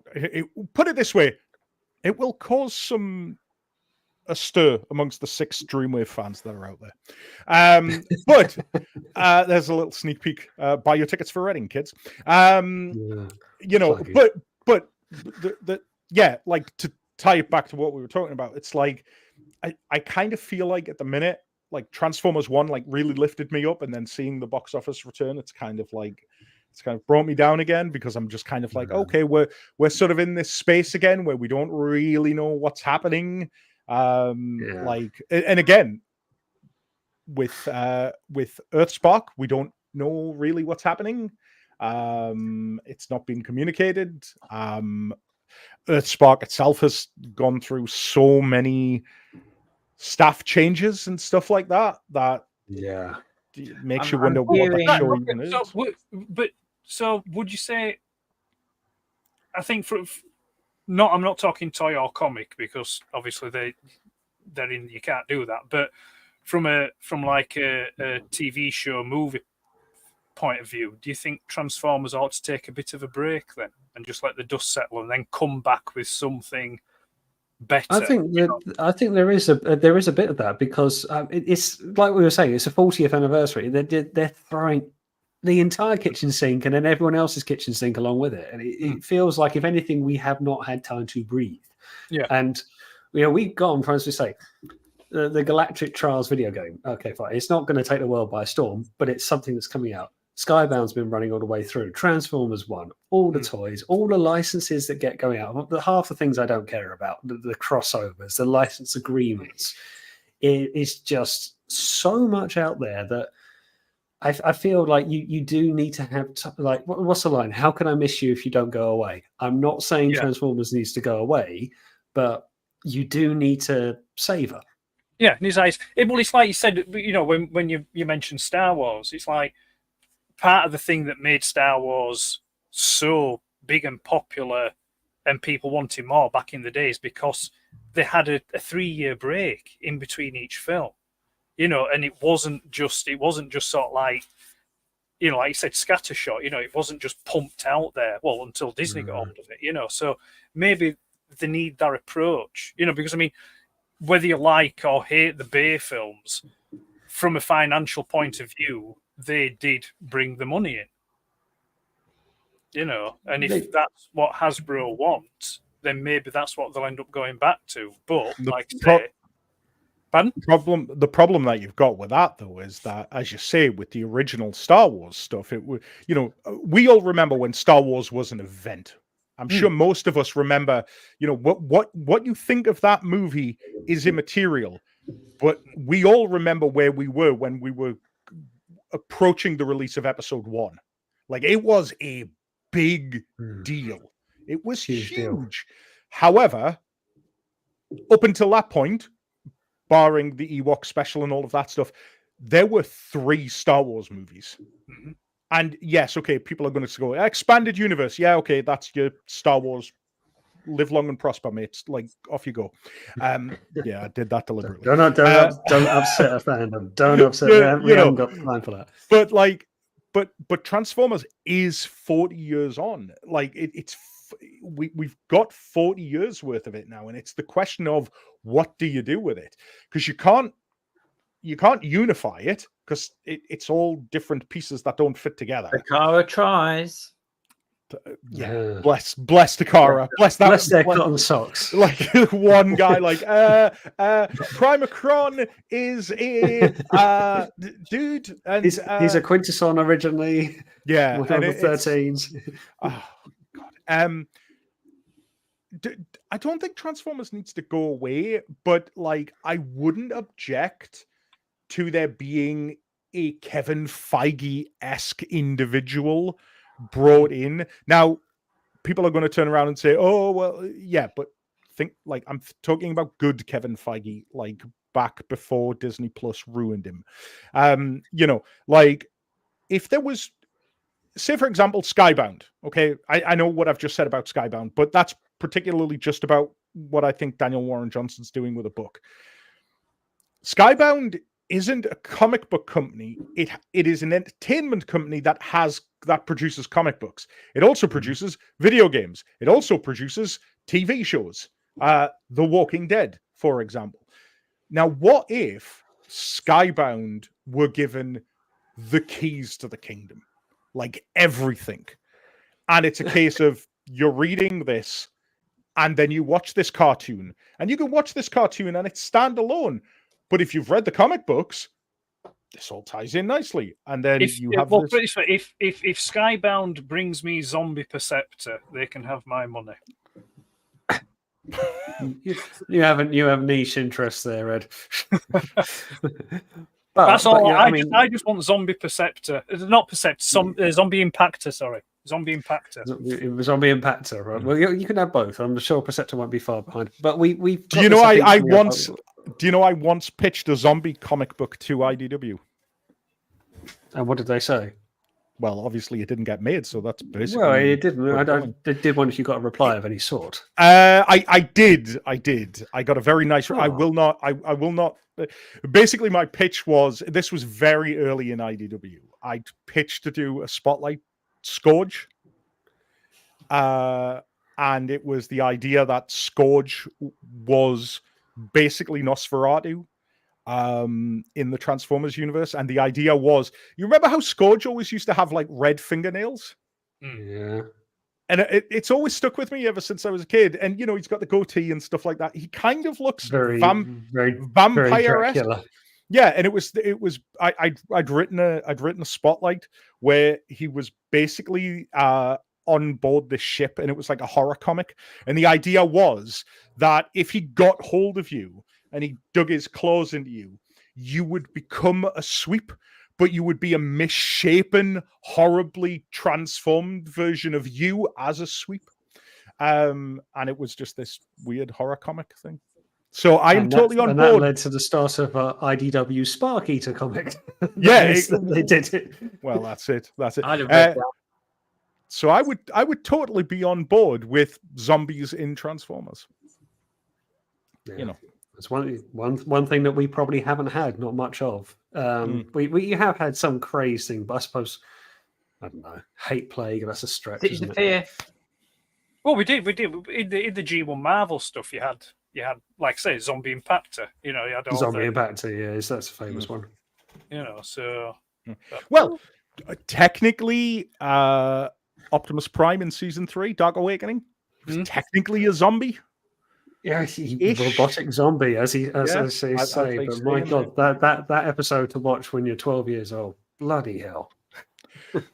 There was 3 things as a kid I couldn't watch: the opening of Ghostbusters with the Getter and the librarian, the cyborg transformation scene in Superman 3, because that scream is just terrifying, and the banging on the control panel in Dark Awakening when Optimus Prime, the lights come on and stuff. It freaked me out as a kid. That cackling of light that goes up behind. Yeah, man. Things you remember that still shiver your spine to this day. Dark Awakening is such a good episode. Like there's a lot about this kind of still missing. Terribly animated, yeah. No, it is badly animated, yeah. And yet, like, again, one of those weird things as well, where the guy that wrote that episode, I don't know if he was using a pseudonym or something like that, but just nothing exists on this dude. Some random guy who you cannot find anywhere. Trust me, I've tried. I've looked.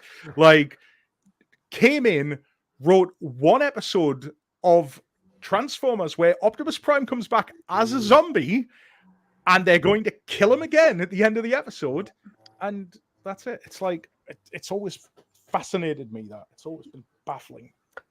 No, Mick, season 3 is not underrated. It is rated perfectly fine, and that's all we need to say on the matter. I disagree. But yeah, you would. Yeah. Why did I invite you on? Hold on, ArrowFyre.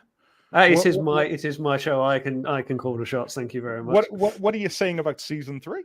Oh, come on. It's just not great. It has its episodes. It has your Call of Primitives. It has a couple of good ones, but it's just not. It's the animation alone is. Well, yeah, all right. But Which Goes to Hollywood is the answer to any argument about this. Let's just put it to bed. Yeah. We'll Can't even see mine. I just stand in my mind, though. Season 3 has major lore implications that is still used today. It introduces an entirely new, unique cast of characters, which unfortunately, yes, like because of the Bay movies aren't referenced or used anymore. Season 3 is awesome, man. Like, and it's and it tells the post-war story years before IDW did.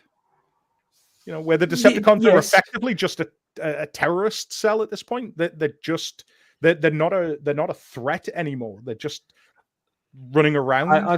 I feel like after apart from like Call of Primitives, apart from Spot episode, after 5 Faces of Darkness, it really wanes and strains, and then you get.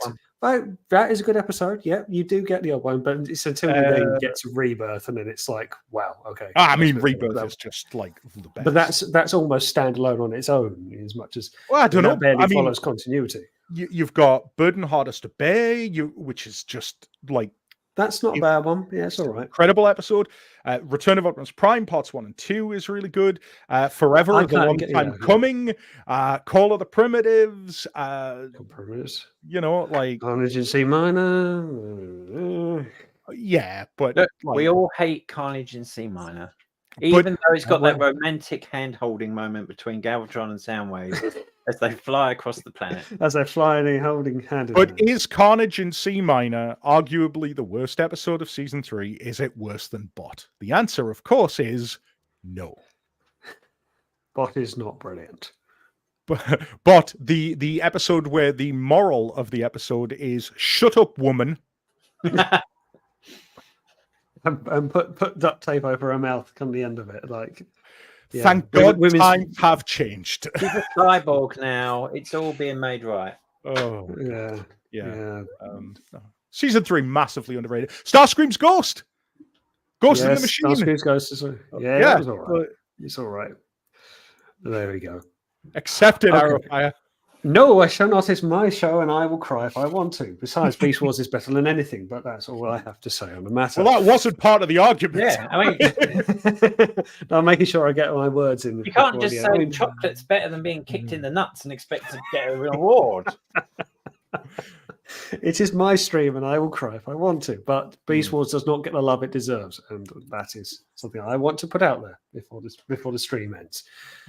But anyway, right, what we'll do is we'll start to wrap up proceedings for the evening. Gentlemen, thank you very much for coming on. I'll quickly go around to you all and just to see what your plans are for the near future. So, Ed, I'll start with you, sir. You have had a bit of time away for YouTube of late, but are we going to see you back on our screen anytime soon? I would love to say maybe. No, I have... Yeah, well, no, that's the thing. You see, I'm kind of, there's lots of ideas of stuff that I've got to do and that I would like to do. It's just at the moment, I just don't know if I can be bothered. That's the long and short of it. I mean, I'm still enjoying the bits of stuff that I'm collecting, but it's just that, like I said, there is stuff I want to do, and I have a few ideas. Will they materialize this year? I don't know. But there'll be written reviews and photos to come because, like I said, there'll be pre-orders and stuff. Yeah, your photos I do particularly. Actually, apologies, I meant to download a couple because I wanted to showcase them. But do go and check out Ed's Vaults of Iacon page on Facebook or Twitter and Instagram as well. I do love what you do with particularly third-party masterpiece photography, but how you kind of blend in the images and do like a superimposed image. You did one of Mirage with like a checkered flag. Yeah, I think in the background. I love that. But being a motor racing fan, I was all on that. That was good. So I do really like that. Do go and check out. I appreciate that. Ed. No, thank you. Yeah, no, the idea of those was to create desktop backgrounds. That's how it started. Yeah, that's how. Yeah, I wanted to do some desktop backgrounds, and I started messing about, and I thought, I think I'll start posting these. So but I've done all the MPs that I have. I've made a start on the G1 stuff now. I think I'm just going through the Transformers collection, the book style ones at the moment. But yeah, so no, there'll be photos of new stuff coming in and some written reviews. But video wise, if I can pull my finger out, then yeah, I'll get something done. Nips has already come up with it. You're taking your own advice. You're giving us a break. You're waiting to we're starved, so we'll come back. How can we miss you if you don't go away? Well, you have gone away, and we do miss you. No, I appreciate that. Thank you. No, thank you. Well, thank you very much for coming on. No, I appreciate that. It's been great. Lee, Spiderfather, we were talking about going on a YouTube channel of your own, weren't you?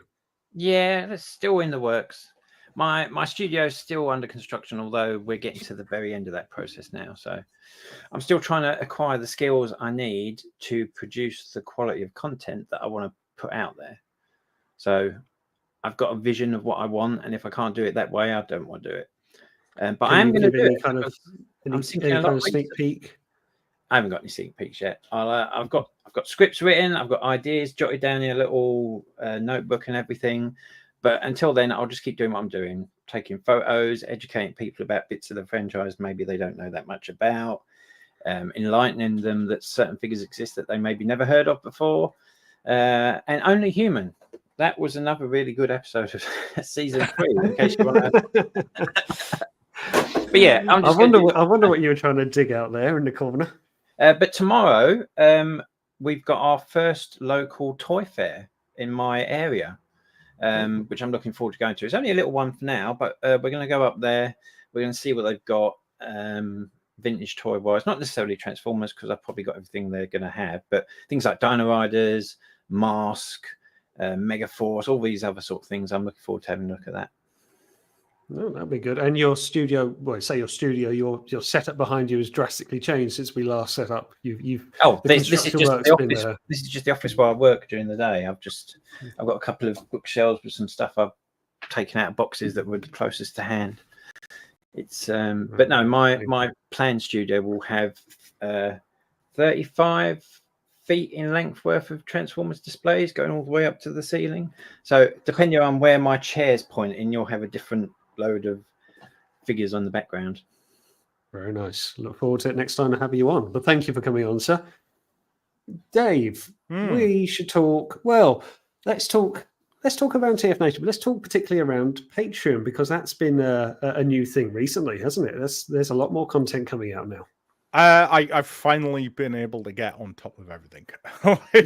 Yes. Yeah, now that we're doing 3 shows a year as opposed to just 1, I find I've got more time. That makes sense.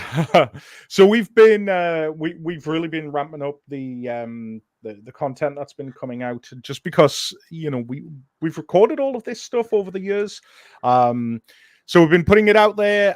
We've been doing some unique new content, just putting up a load of stuff that we've got archived.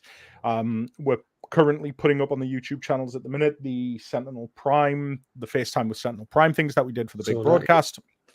I've been doing a bunch of little shorts at the minute. We've just started a new one called Transformers A to Z, where the crazy plan that I had was to read through all 400 of the of the Dreamwave More Than Meets the Eye bios in 60 seconds or less. Why? Because it seemed fun. Lesson for punishment, aren't you? Yeah, basically. And because of the fact that it's quite challenging to try and read some of those in 60 seconds. Fortunately, I've got a much more competent and better individual to do it than me. So yeah, lots of cool stuff coming from the YouTube channel. And the great news is we've got a show next month, so there'll be even more content coming. So it will be there, and eventually it'll all get out there, for free for you to watch on YouTube. But if you want to see some cool and exciting stuff ahead of time, then obviously there is Patreon. And a lot of, there's going to be some content that we really can't put out on YouTube because of that cursed copyright algorithm and all of that stuff. And that's going to have to just go to Patreon. Don't blame us, blame the man. Yeah, and it's just trying to figure out ways of getting that content out there, because we don't want to sit on any of it. We don't want to paywall or block anybody from getting it. It's just a question of how do you do it without the man being a problem. So yeah, we're doing that at the minute, and just trying to keep ourselves busy by doing, as I say, 3 shows a year. Well, yeah, you got some downtime to kill, haven't you? You're not really busy enough. But no, not at all. Yeah, and then we've got Reading in literally a month's time. Yes. So that will be good. Our first southern show. We're finally coming to the south. You could have come more south. I'm just saying, just a wee bit more. Just a wee bit more would have been fine. Don't look at me like that. I have learned, and I say this as a northerner with all the love in my heart. I never realized how difficult it was to get somebody from the south to leave the south. Like, can we get them to come to the Midlands, Birmingham? Yes. Can we get them to go any higher? Not a chance. Like, I just got back from Chester myself, and that was my year of travelling done. That's it. I will not venture any further now. It's almost like Birmingham's the centre of the Transformers community universe, isn't it? Seems to be, doesn't it? Well, that's it. And anybody who says Birmingham is the Midlands, okay, fair enough. That comes up a lot. Cool. I'm just saying, there's more southeast available. There's no Transformers fans in Kent. Please. Leeds. Leeds. Essex is nice. Well, it's such a funny thing. Like when we started planning, and I mean, we were planning the mini-cons since 2018, and then the dark times hit, which we don't talk about anymore, and it kind of derailed the whole thing. But like we were like looking at all of these places and being like, right, okay, like where can you do a mini-con? Because we've talked about this at the convention before. TFN, the main TFN, people turn around and say, oh, well, why is it held in Birmingham? I'll tell you why it's held in Birmingham, because based on the head count that we have, even now, even with the most successful year we've ever had by a country mile behind us, there is still very few, and when I say very few, I mean 2 venues in the entire country that can accommodate us.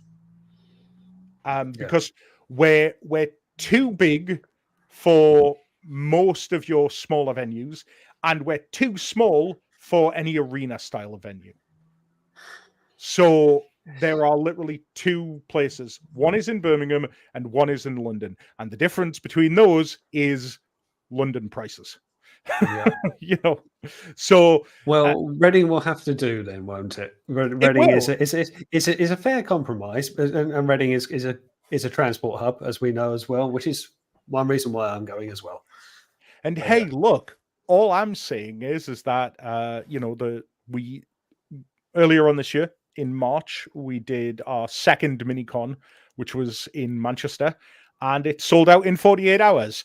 So does that mean there needs to be more of it? Who knows? I don't know. Monthly mini-cons, Dave. You need more things to do. Sure. Yeah, absolutely. And just me in a transit van, just like driving to every city in the country. Make it a road show. That's it. Yeah, that's it. Traveling circus. But Reading is shaping up to be super, super exciting. If it's going to be your first time at a mini-con, and you haven't been to Manchester before, it's a much smaller thing. We've got a lot of cool dealers coming. So there's going to be, plenty of stuff to spend your money on just before Christmas, as well as having a whole bunch of panels throughout the course of the day.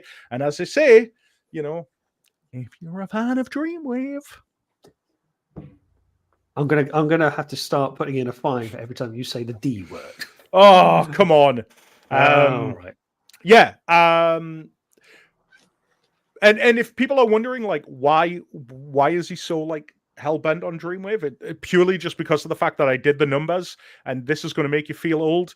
By the time Reading rolls around next month, we will literally be 2 weeks away from the 20th anniversary of the last issue of Dreamwave being published. Oh, my God. There you go. Found a way to get in. Because Dreamwave went out of business in January 2005. Which means it's the 20th anniversary of IDW next year. So something else for you to do. I mean, wouldn't it be wonderful if somebody had thought about connecting everything over multiple conventions, sort of telling an ongoing narrative? Would it be nice that this has been thought of 5 or 6 years in advance? You had to do something through COVID, didn't you? You know what? Honestly, like you make that joke, but the truth of the matter is, generally, it's me and Andrew Turnbull in a car driving from whatever convention we've just done, plotting out the next one. The next one. I can believe that massively. All right, gentlemen, thank you so much for your time. Thank you, everyone, for watching. I will put everyone who's joined me today, I'll put all the details to their socials, Patreon pages, and the likes in the description below. Do urge you to go and check them out if you haven't already. Thanks for watching. Thank you, gentlemen. And as always, I will see you on the next one. End stream. Play outro. No, I don't want outro.